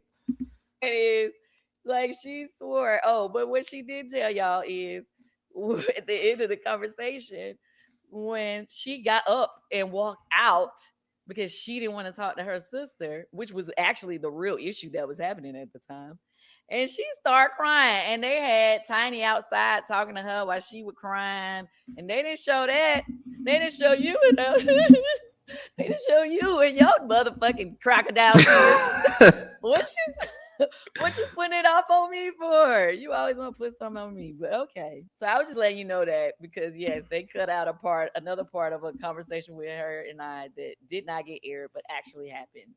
But the overall, I guess what they wanted you to see, they're trying to keep things to the point of this SWV and Xscape show and the concert and not allow us to go down this rabbit hole that we always go into of our own personal drama. I didn't understand what issues she was saying that she was dealing with the group. To be clear, before we started the show, the only issue we had was the drama with Tamika and Tasha at the Vegas show where they showed y'all the text message with what her and Tamika said on the text.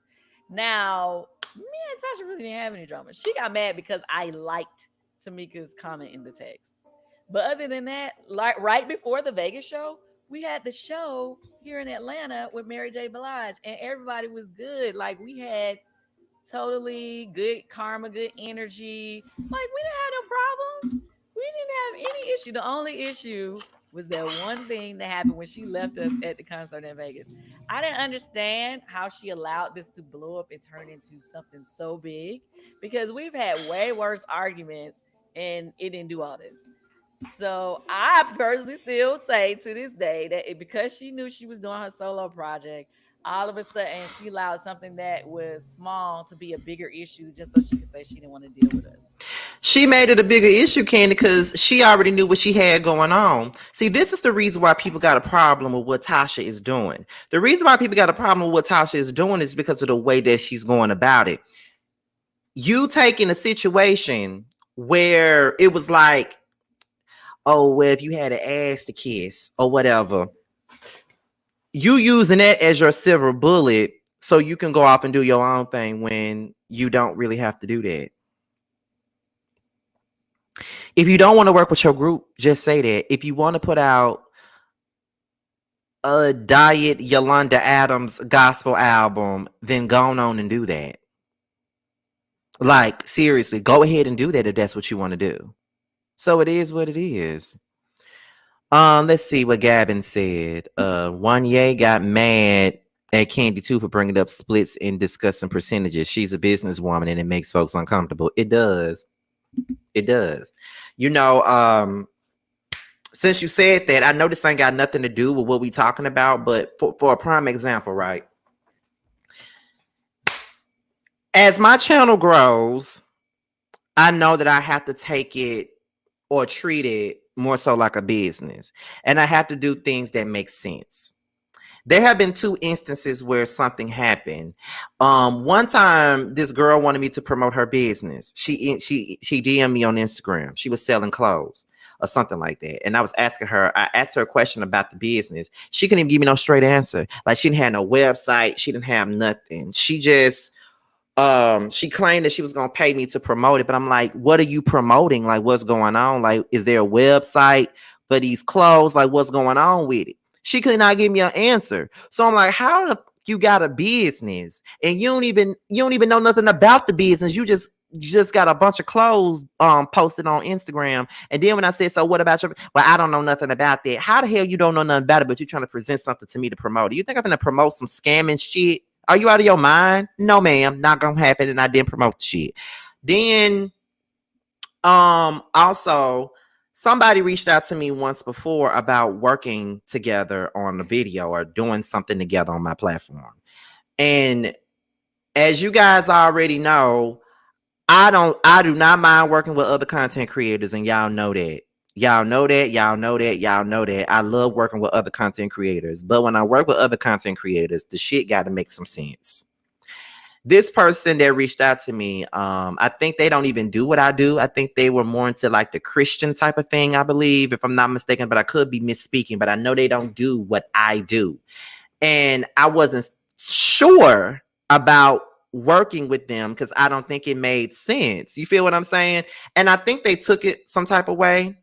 And I guess I wasn't responding fast enough to them that particular day. But what people got to understand is I don't do this all day, every day. Like I do have a 9-to-5 job. And a lot of the time people be sending me stuff, texting me stuff while I'm at work. And I can't respond as quickly as I would by me sitting here, you know, having my phone. My phone is always in my back pocket. So a lot of the times I have to wait a minute. I got to get off the floor first before I can respond to somebody. You know, I got to do that first. You feel what I'm saying?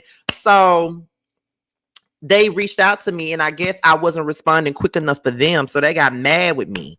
And it was like, well, if you didn't want to work with me, all you had to do was say that. And I'm like, you didn't even give me no chance to respond, bro. But it got him. I said, I'm not saying I'm not going to do it or I'm not going to work with you. It's just, I have to figure out something for us to do that makes sense if I'm going to do it. That's all I'm saying. So y'all know I am not that type of guy that frowns upon people that don't have big platforms or anything like that. I don't do that at all. Y'all know I got a whole damn segment called Young, Fresh, and New that highlights up and coming talent on YouTube. Y'all know that. So I don't have no problem working with a YouTube newbie or anybody that's on the come up. Like there's a girl, I never got a chance to do her podcast because I had so much shit going on at the time. But WEIGO podcast reached out to me to do her podcast, and I had every intention. But because Danita had passed, I had already committed to another podcast, and then I was trying my best to get my channel back up and running. I didn't have time to work on her podcast or make my appearance, and I still want to do it. And I'm going to reach out to her and tell her, you know what I mean? So I was just like, it has to make sense for me to do it. If I'm going to work with somebody, it got to make sense to what I'm doing with my brand. You feel what I'm saying? Like that's all I'm saying. So yeah, it is what it is. So, you know, it has to make sense to me. It does. So I look at this as a business now. Like even with what I just did with Bando, he didn't ask me to promote it, but because I asked him to send me something, I'm going to do it for free because I asked him to do it because I like him. So I want to promote his music. I want to see him do something. I see you got talent, so I do it, you know, and my supporters will support you. That's just what it is. Like I've always been very supportive of people. And, you know, even though sometimes I feel like I need to scale back on that support sometime because sometimes people take my kindness for weakness, but it is what it is. So, you know, but however, let me go ahead and continue on with this child. I'm standing on that. Okay, so this is what I wanted. To me, this didn't do nothing but prove my point. So Rocky and Tasha discussed her record deal. She was excited, as you should be when you got a new deal on the table. But she says in her conversation, when he's asking her about her dealings with us, she said that she didn't know how, like, she's glad to be in a place of peace, and you know how she didn't really don't know if she want to deal with us. And that's what I've been saying.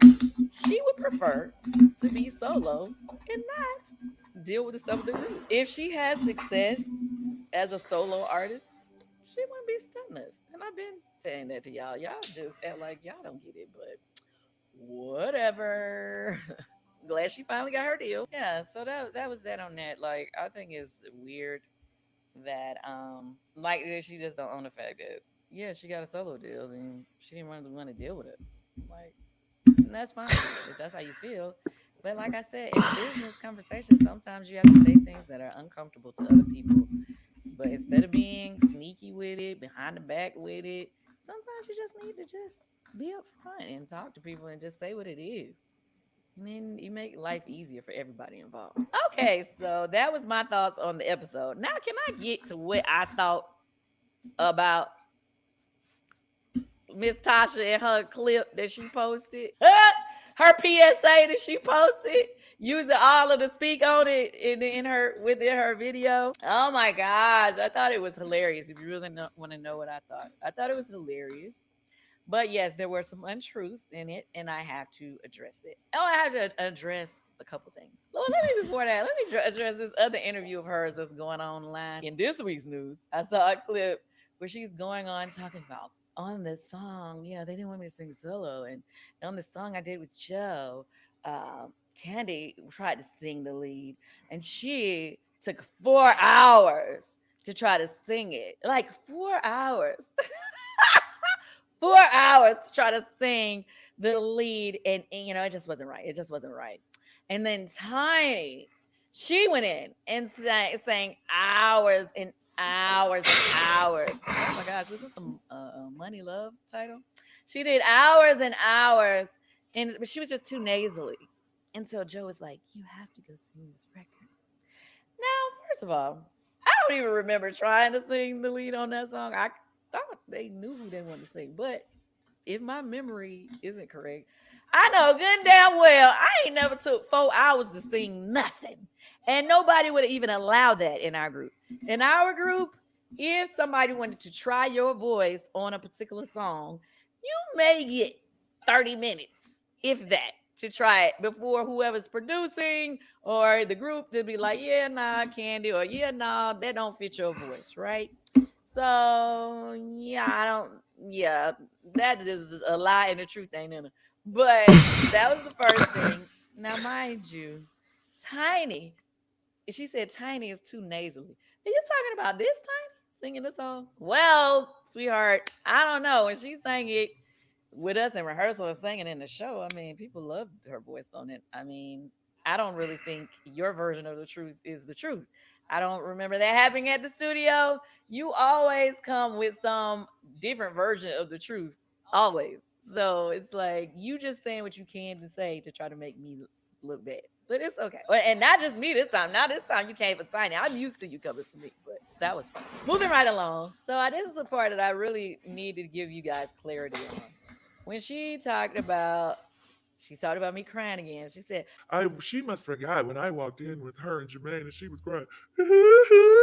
She did that, right? Okay, so let me tell you the conversation of what happened. So all she does is really be confirming what I'm saying. So you guys, as I've always told you, first 2 albums, we as a group would go into the studio together. Yes, I did sing a lot of the leads. As she confirmed, she said, "Oh, I didn't say she didn't sing anything." She said, "I had a problem with her singing something." So the example that she gave you was something that happened during the 3rd album. The 3rd album, of which I've told y'all again and again, they were using our 3rd album to set up her solo project. So this particular day that she's speaking of, I want to let you know why I was upset. Any other time in the times that we was making hits, the first 2 albums, we would all come to the studio as a group. We all got the memo that we were supposed to be at the studio. We all would come sing backgrounds and do whatever, sing our parts, right? This particular day, this is a song that was being recorded for the. Wait a minute, let me stop here. Shout out to the 805 folks in this chat, baby. Not 800 folks. Not 800. Not 800. We got 800 people in the chat. 800 people in the chat. Not only do we have 800 people in the chat, but we steady gaining subscribers. So let me take out the time to address the subscribers and the people that's in the chat. If you are brand new to the platform and you're just now watching my video, this is your first time watching any video of Scotty by Nature's, go ahead and subscribe. Okay, because we have fun over here. We have great lives over here. We have a great time over here. So, kick off your shoes and relax your feet and party on down to the Scotty by Nature beat and subscribe to the platform because the Scotty gang is everything. Yes, honey. All right, let's go ahead. For the 3rd album. I get to the studio. First of all, they didn't even invite Tiny or Tamika to the studio to record a song that was for supposedly Xscape. They didn't even get invited to the studio. Okay. He tells me to come to the studio. When I get to the studio, the song has already been recorded. Tasha had sang the whole song and had already had backgrounds, everything done. The song was done. It was a Tasha song. Okay. And he wanted to put my backgrounds on the song so that he could make it sound like an Xscape record. To be clear, in the past on our first couple of albums, they used to always put my background vocals louder than everybody else because regardless of how y'all feel about my voice is distinctive. And he felt like, and the engineer, all of them, they felt like when people heard my voice, you could tell that it was an Xscape record. Similar to how, in Slim and 112, everybody in 112. I wonder what song is she referring to on Traces of My Lipstick. I wonder what song it was. Let me see what this person said. Thank you for the content, Scotty. Fantastic job you're doing, newbie. Thank you, honey. Thank you. Now, it's a lot of songs on the Traces of My Lipstick album that Tasha did alone. One, let's see, she did Your Eyes by herself. She did Do You Know by herself. The All About Me by herself. Softest Place on Earth by herself. What else did she do by herself? Because she did quite a bit of songs by herself. I think those are the only ones that were completely by herself. But I kind of see how y'all saying it's Softest Place on Earth. I believe it because if you listen to Softest Place on Earth, you don't really hear nobody else in the background but Kandi.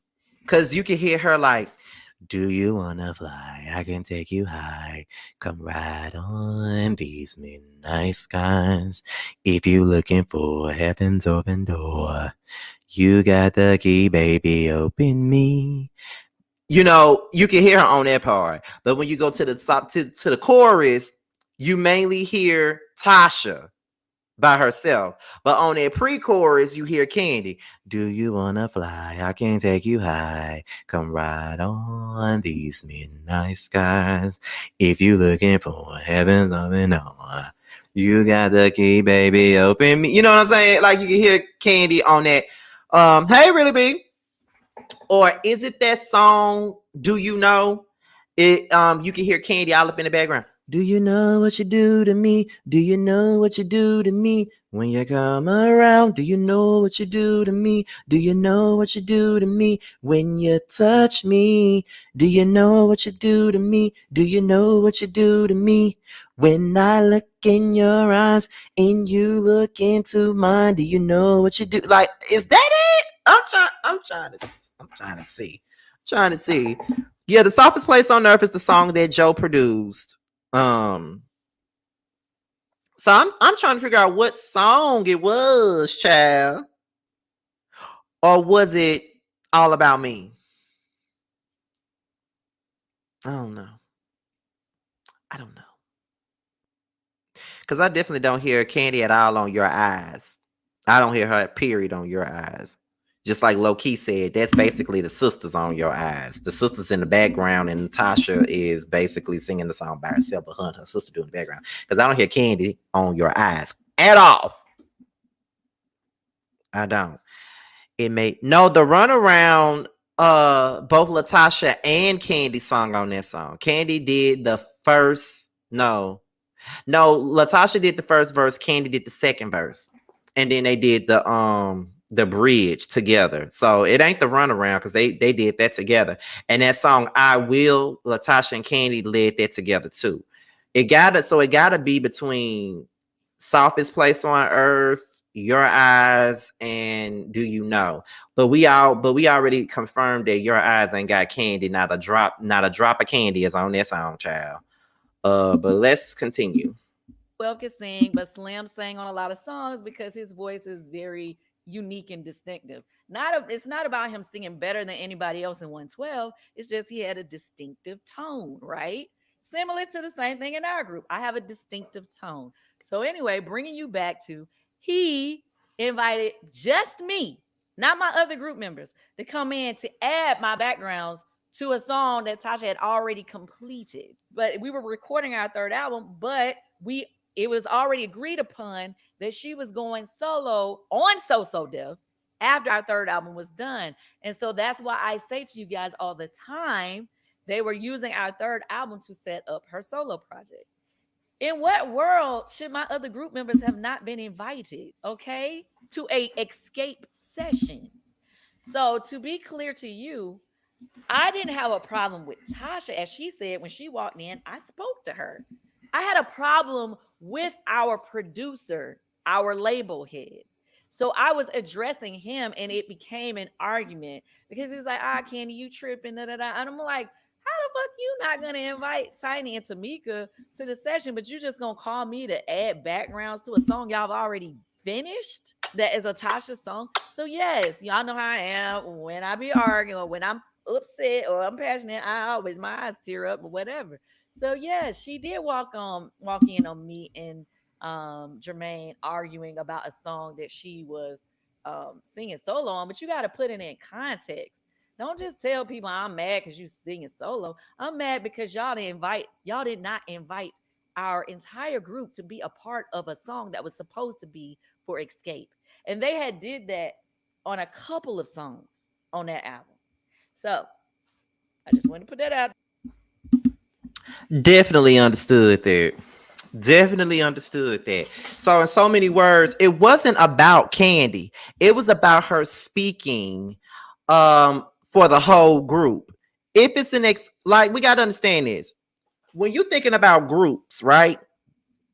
And when you're doing a record, a lot of the times the producers pick who they feel should lead a song. When you're in a group, it's not often that you're going to get a lead every time you do a song. You know what I mean? You're not going to get a lead every time you do a song. Sometimes for certain groups, like with SWV, it was clear. CoCo sings all the leads. Destiny's Child, before the Survivor album, it was pretty clear. Beyonce going to lead all the songs. You might throw Kelly a Kibbles and Bits bone here and there, but we know that Beyonce singing everything. Even in a group ISIS, I don't even know if y'all remember ISIS, but ISIS was the group that had that song Day and Night, and they also had the record Single for the Rest of My Life, a record that Kandi wrote. We already knew that Kwee was going to be singing the leads, while the other three girls were singing backgrounds. Who else? Let's see. What other groups was like that had like one singer? Like with 702, we knew that Mila was going to sing everything. We knew that.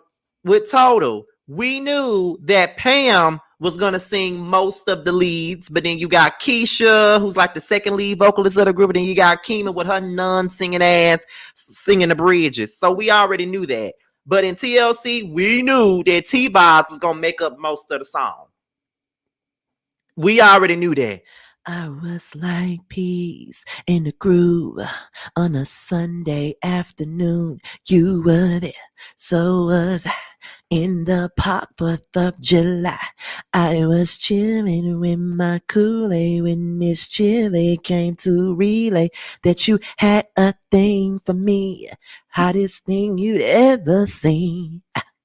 Like, what? So you already knew. You already knew. So with Xscape, for the most part, we knew that everybody was going to sing background. And most of the time, Kandi and Tasha had the lead. It kind of went this way. Like sometimes Kandi would have the lead vocals, but then you got LaTocha on the ad libs. You know what I mean? Like with Just Kicking It, Kandi had the lead, but LaTocha sung the ad libs. Like that's just what it is. Okay, so that's what it is. But the difference with with groups like 3LW, they just didn't let Natari sing at all, and she just sung completely, song Keely and Adrian under the damn table. But I think it's more so it wasn't that she couldn't sing. I think that her voice just wasn't suitable for the pop records that they were making. Because you got Keely who got that auto-tune ass broken Prometheus and shit, and then you got Adrian with this pop tone, but then you got Natari who has like this churchy, churchy, sultry type voice, and it just probably would not have worked with No More, like a song like No More. You know what I mean? But her voice worked with Players Gonna Play. It was a little bit more urban, a little bit more toned down. You know what I mean? So, that's why she worked well as a lead on Players Gonna Play. So, yeah. But she was the best singer out the group. Cause she sung the shit out of Players Gonna Play. I don't mind what people say or do, but I do mind what you believe is true. You are the only one getting all my love, cause what they do ain't nothing new. Players, they gon' play. Oh, and haters, they gonna hate. Ballers, they gon' ball. Shot callers, they gonna call. That ain't got nothing to do with me and you. That's the way it is. Yes, yes, that's my shit. Listen. Natari ate that song up on Players Gonna Play. She definitely did. Did y'all hear that bridge she did? She opened up the bridge, killing it. Okay, she opened up that bridge, killing it. I want you to know I never let you go. We're gonna talk about everything you hear, cause I know that it ain't true. You can trust my love, and I can trust yours too. Our love will be forever, yeah. Yeah! Anyway, let's continue, y'all. Let's continue. Out there. So when you saying I'm upset with you about you singing a solo, you know why. So you can be clear. I did not shade you. I did not, yell at you. I was having that debate with our producer, which is he's the person I was supposed to have an issue with. And another thing too, when you're making music and when you're writing songs and when you are producing a record, you do have to choose the voice.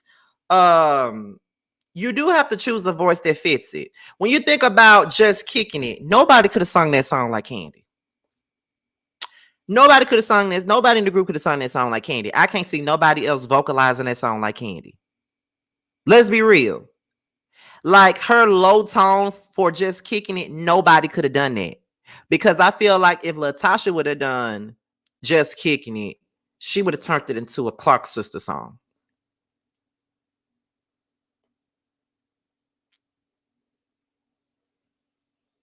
And y'all know I'm not lying. She would have turned Just Kicking It into a Clark sister song, and you know it. She definitely would have. Can't you see that? Like Kandi glides in with every man wants a woman where him and her can just go hang. That's how you're supposed to tune it in. But Tasha, I can see her now growling and shit. Every man wants a woman where him and her can just go hang. Just the two of them alone, kick back, doing their own thing. Like, girl, you don't need all that for Just Kicking It. You don't. You know she would have took that song and made it a whole gospel record. Y'all know that. Where is my charger? Hold on, y'all. Not y'all laughing at me. Hold on, y'all. Let me get my charger.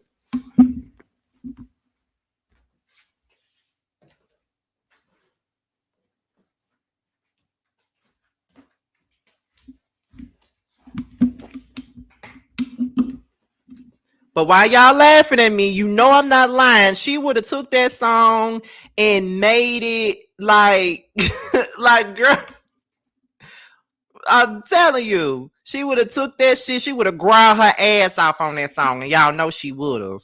Let me see. I really applaud that you show.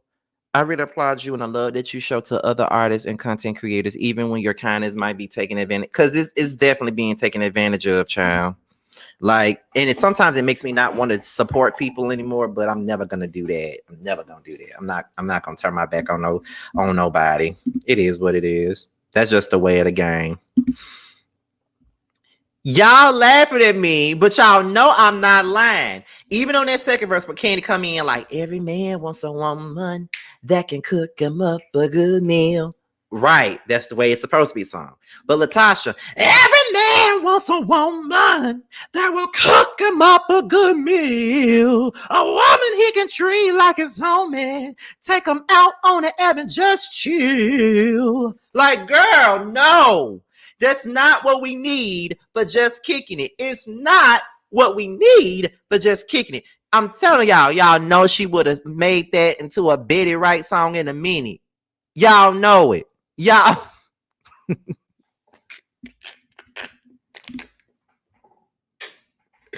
Y'all know that's what she would have did. Y'all know that's what she would have did. She would have been like, so before him, I'm gonna get in the sack. I tell him to kick off your shoes. Like, girl, stop. That's not what we need. Oh, let me continue, child. Let me continue.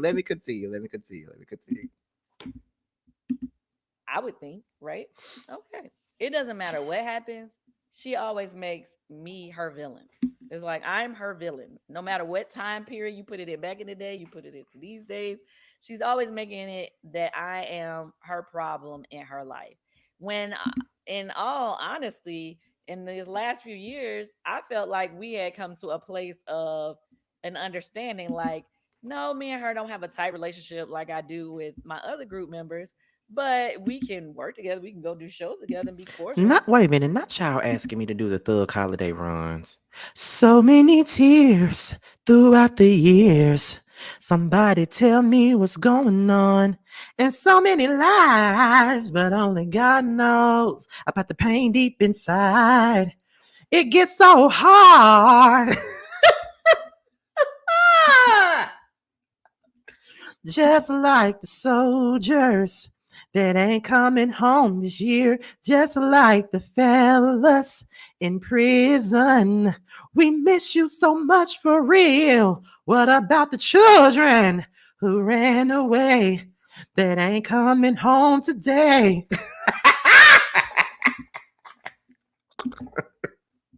So like we don't have, like I ain't had no problem with her. We ain't been having arguments. We ain't been beefing. So I cannot understand why she still makes me the problem in her life.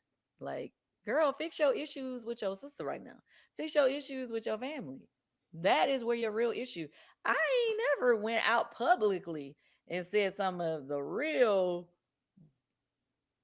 slimy things I felt that your husband and you have done. Like, I ain't did that publicly. Now, one of the things I will have to address because it's gonna come on the show in a couple of episodes.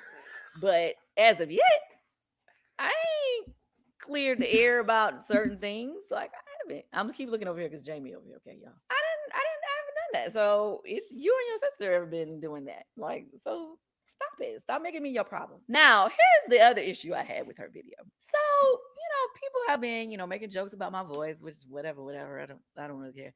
But Tasha actually made a joke about my voice in her video, in her speak on it. But they needed you to sing on her song on the Xscape album. No. No, this is the part that is like really corny of her to me. You are trying to clown a person's voice whose voice is leading on half the hits that is your claim to fame.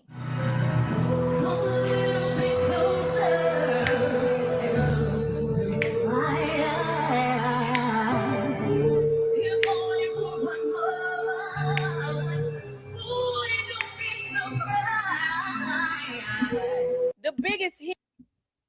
Wait a minute, not Mims coming up in here. Not Mims coming up in here trying to talk about me and my runs. Let me tell you something, Mims. Don't come up in here talking about my runs, because I'm finna tell you something right now. I'm finna tell you a story. Mims coming up in here trying to shade me. All I gotta say is this right here. I have shed so many tears throughout the years. So Mims, tell me what's going on. And so many lies, but only God knows about the pain deep inside. It gets so hard. I gotta keep your head up and keep your head up, but stay strong. Here's a message from coast to coast. Cause when the thugs really need it the most, the thug holiday. Oh yeah. A thug holiday. Yes, we do. Oh my God, let me continue. I ain't got time. Hit that you've ever been on, which is just kicking it. is the voice that you've been clowning or that you're clowning in your video. I'm cool. You know, I can go back and forth with other people about, or I don't even go back and forth with them really, but other people can try to make jokes about my voice or whatever. But me and you are in a group together.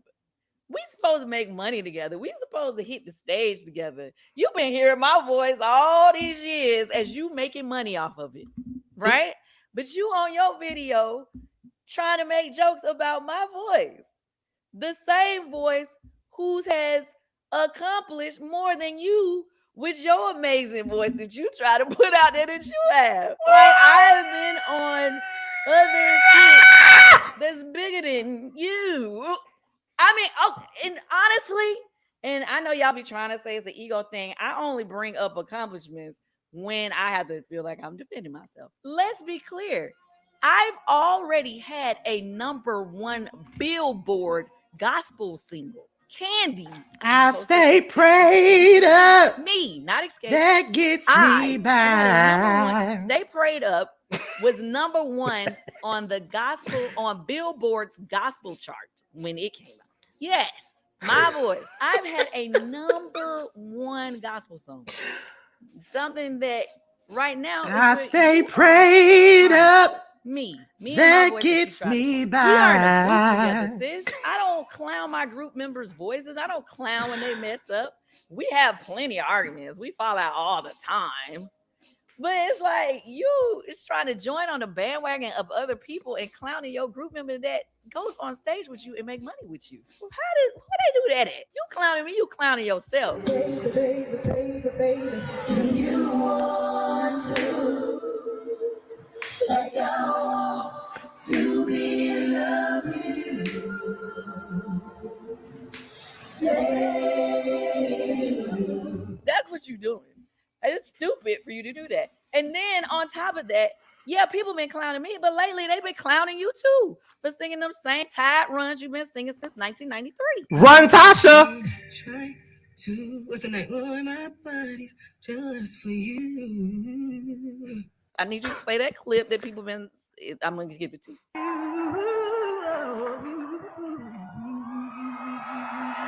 They've been clowning you too. But have I been trying to go online like, oh, she's saying them same tide runs? It's not like I never thought it. It's not like I never thought it. I would have never said that. Run, Tasha. Run, Tasha. Run, Tasha. Run, Tasha. I've been telling y'all.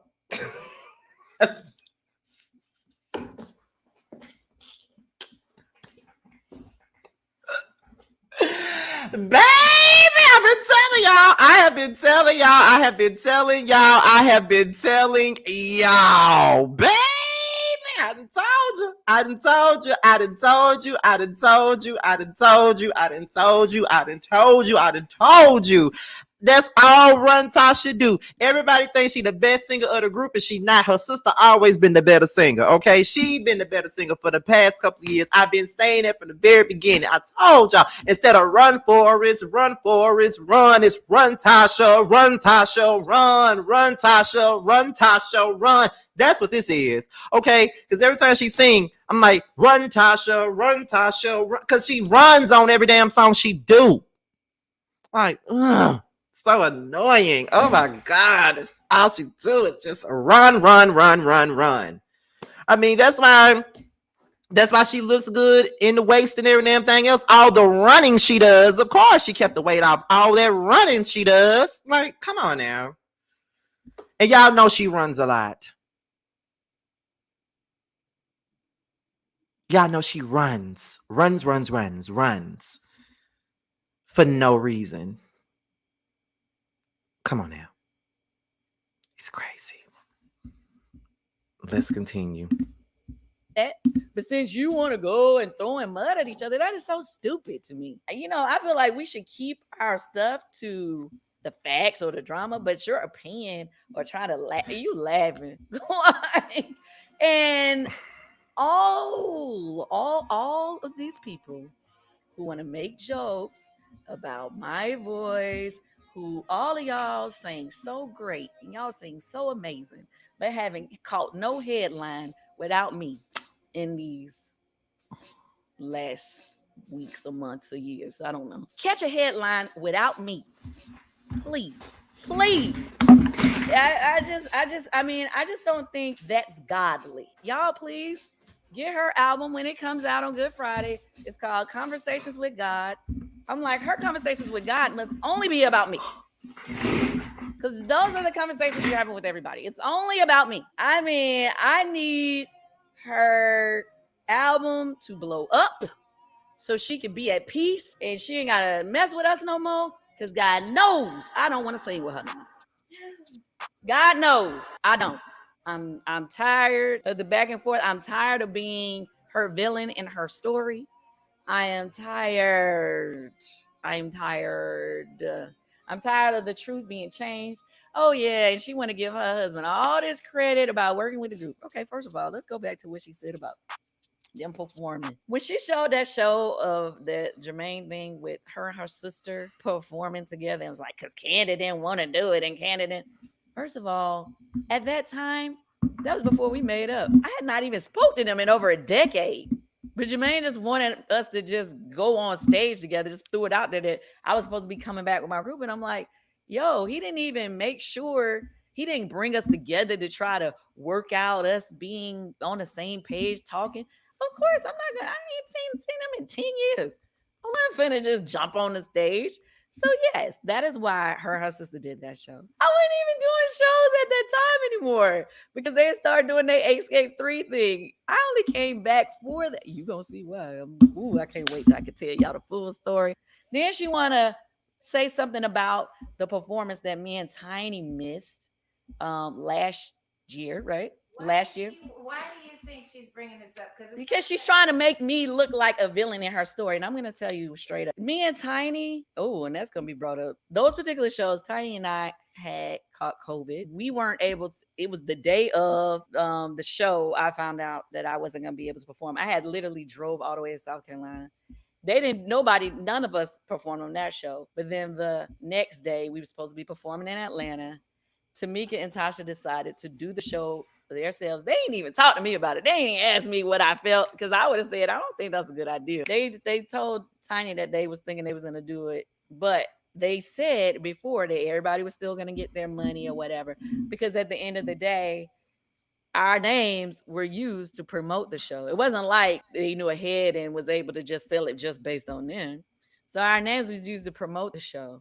But after the fact, when we were supposed to get paid on it, that's when Tasha I guess said that me and Tiny wasn't supposed to get our money. I was like, Tiny, I thought you said, because she was the one talking to him. I said, I thought you said they told us we were still all gonna get our money, even though, obviously we got sick that day. And Tiny said, oh, hell no. We better get our motherfucking money. They gonna give us all that money. That's what we discussed before they even did that shit. Tiny was the one who said y'all was gonna pay us. And yeah, that's my girl. So I'm riding with her. I'm like, yeah, okay, was she right? Like, they used all of our names to promote this show. It's so much to this, guys. Even still, she still tried to make it be like Kandi said that we had to pay her or we. Hey, Rico, where is his comment? Hey, Rico, how you doing, boo? She wasn't doing the shows no more. You always try to make it me. Always. Yeah, we had to make up this show. We had to make up the show from the missing show, y'all. And that's how we ended up working with this promoter that she doesn't like. But I can't wait till y'all see why she don't like them. I cannot wait. Yes, you're gonna see it. It's so much more that has to be played out in these next 2 episodes. To be honest with you guys, I don't even know how they narrowed down all the drama and the craziness in just 6 episodes. It was so much more that should have aired. I hope that I was able to give you a little clarity on some of this BS. What I was gonna say to you was, she was giving her husband so much credit on all these shows that he supposedly was doing for us. And first of all, I ain't never asked that man to manage Xscape. I was like, if we ever do a TV series, a movie about our life, I'll give you all the fine details then. But child, just know I ain't never asked him to manage us. I was like, Jesus, they be dragging his lies. I just can't. And on top of that, how he made us all this money, I was the one who said, y'all can go back to the Xscape Still Kicking It show. I told them then. They wanted to be openers for somebody. I told them I wasn't doing no shows or no tour unless we headlined our own tour. They tried to get some promoters to come in that really wasn't offering us what we needed. I brought us in the promoter who ended up giving us the deal that we deserved and gave us the percentages that we should get in order to make the millions that we've made and set up the tone for the shows that we had going forward. Even for them to do shows as just 3 people getting to the bag. So I'm like, girl, why you don't never want to give me no credit though? We made millions on that Xscape tour. Yes, we did. Yeah. But it wasn't because your husband set up that with the promoter. Preach. I was the one who called that promoter. I was the one who told him, like, yo, this is what we got to have in order to make it work. I don't get credit for nothing. I'm over it. And we split the money equally. It wasn't like I was coming in and like, oh, I got to get more than you. No. So what? Why my group? She don't go hard for us at all. She's for herself. No, I do not make more than my group members. We split all our money equally. It's sad. And then y'all saw her on the blogs trying to run over there to be with SWV somewhere when she was in the comments she wanted to get all the Kandi haters together in one group meeting. They said, meeting. Let's all come together and hate on Kandi. I just want people to understand. I need y'all to stop trying to find a way to dislike me. It's like people be like, ooh, she had to have did that. You ain't never seen no sign of me doing any of the stuff that these people are saying, but you are assuming in your heart of hearts that I had to have did her wrong in some kind of way just because you don't like me. Like, just because you don't like me, just don't like me. But don't be trying to make up stuff that I did. Don't try to make up that I had to have had my husband to do something to these folks. Like, don't make up. Come on, stick with facts. Facts, receipts. Facts, receipts. Like, I mean, as I said earlier, I feel like people always want to attack my husband whenever they mad at me. And the things that have been said about my husband this week is like terrible lies and totally unfair and not of his character, right? Well, I know this was a long speak on it, but I had to set the record straight for all these people who think they finna just go online. Okay. So I think we could just end it right there. We can end it right there. Okay. Now, y'all, that was one of the best. That was one of the best speak on this I have ever seen. One of the best ones. Because I always watch her speak on this. I always watch her speak on this all the time. That was probably the best one. I do agree that people do try to find a reason to hate the woman. They do. I'm not saying that Kandi goes without fault for anything, because she got her faults and her flaws like we all do. Because even as a person, I know that I got my faults and my flaws too.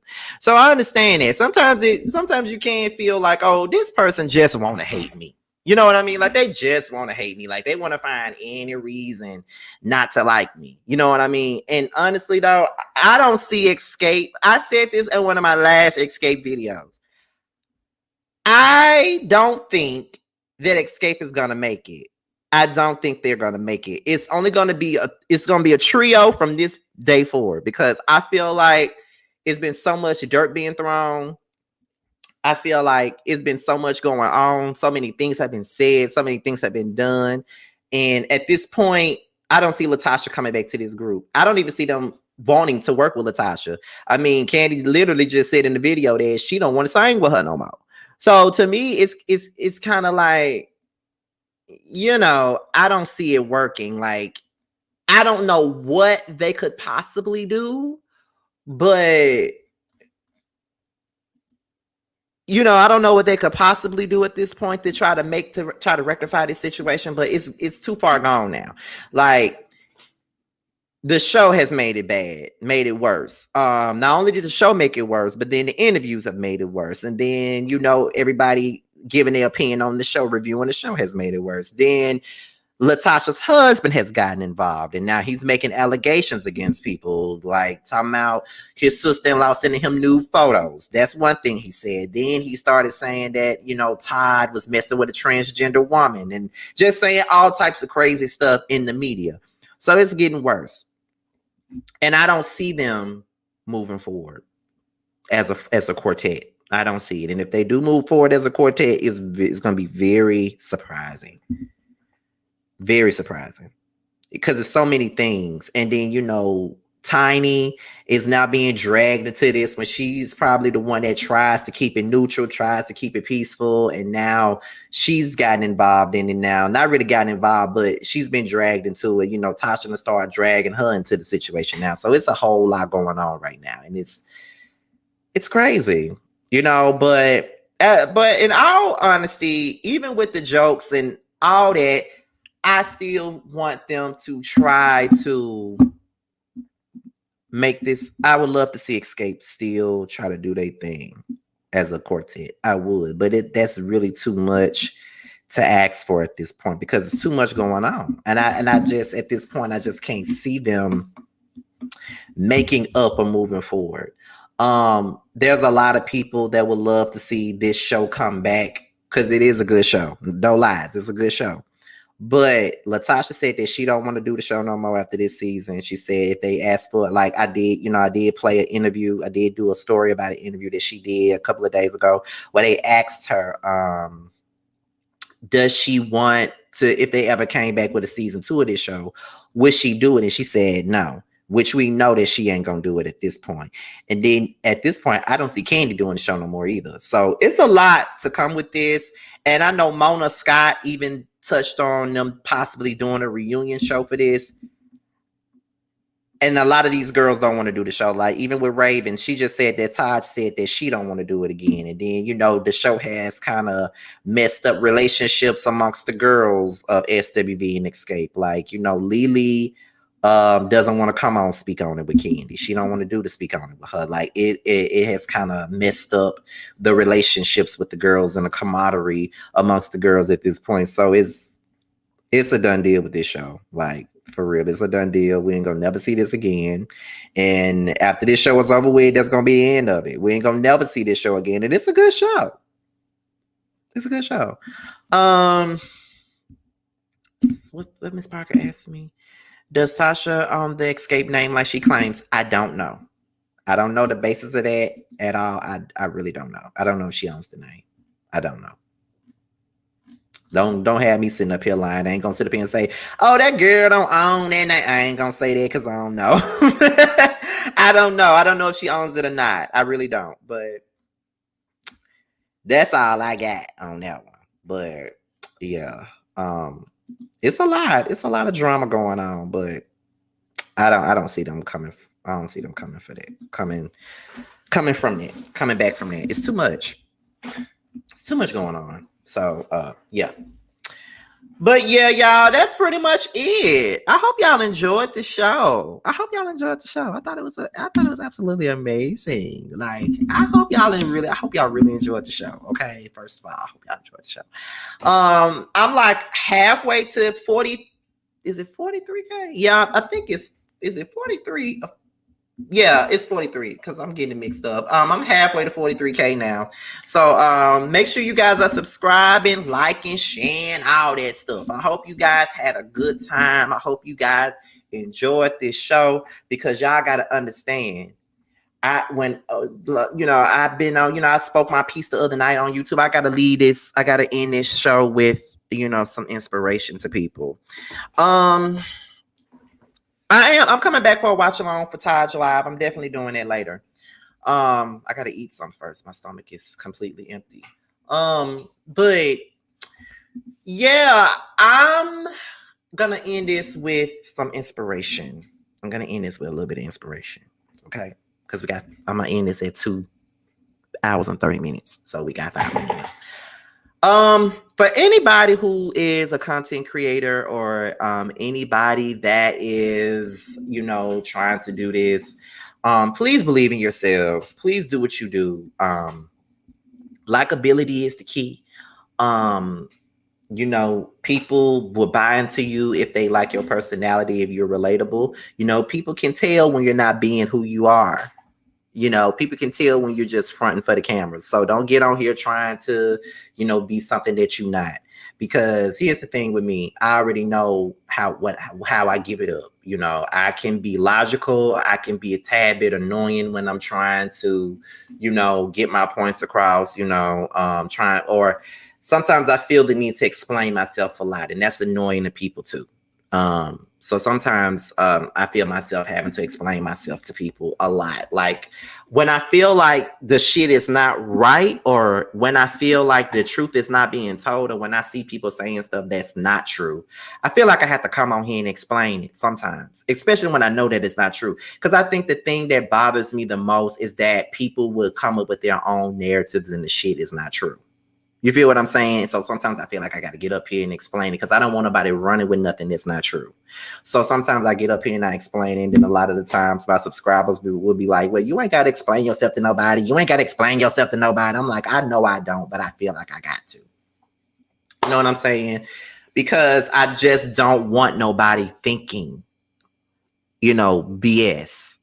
You know what I mean? I really take my reputation and I really take my character seriously. I don't never want nobody putting no blank shit on my character. You know what I mean? I don't want nobody sitting up here saying no shit about me that ain't true. Like, if you're going to say something about me, please make it true. If you're going to speak on me, make sure you speak on me with the truth now. Don't make up no BS now. Because, you know, I think a lot of things really speak for itself, to be honest.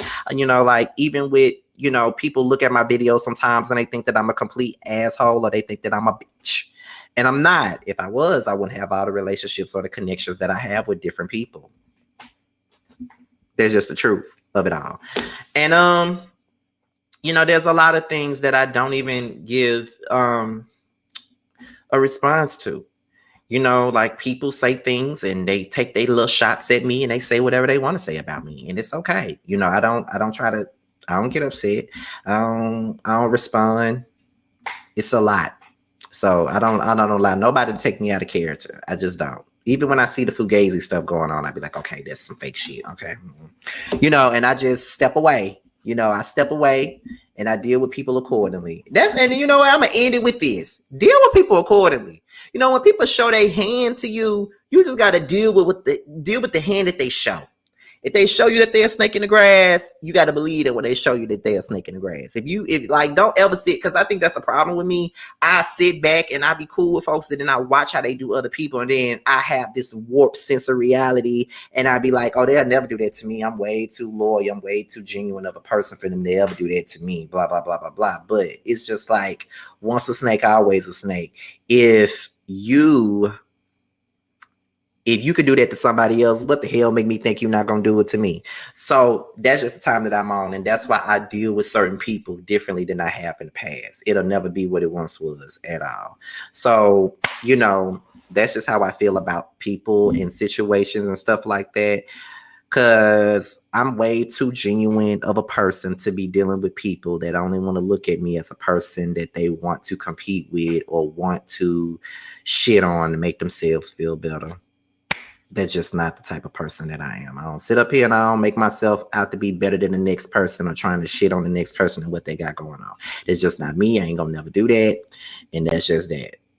But I'm gonna take me and my humble ass on, because when it comes down to my YouTube channel, so many tears throughout the years I've shed trying to make it better. And it's coming along quite well, but we still working on it. We still trying to get through it.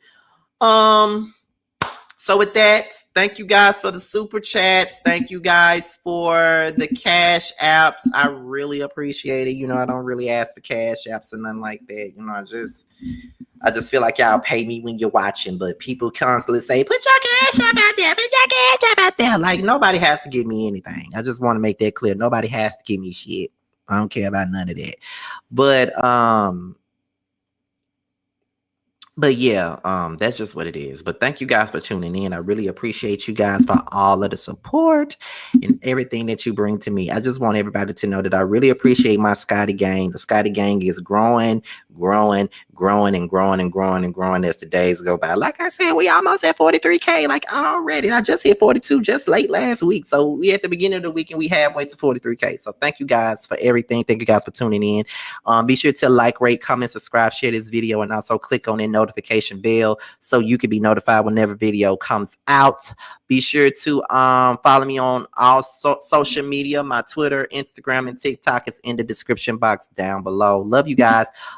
With that being said, you guys, if you're in the chat still, make sure you guys are leaving blue hearts in the chat for my girl Danita Rashawn as we close this thing out. And I'll be back later on for the Taj watch along, and I will see you guys then. Until next time, bye y'all.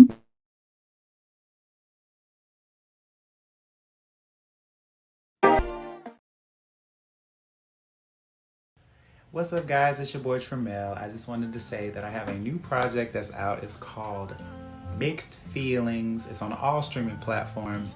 I would hope that you would go and check it out. It's a really good feel of an album.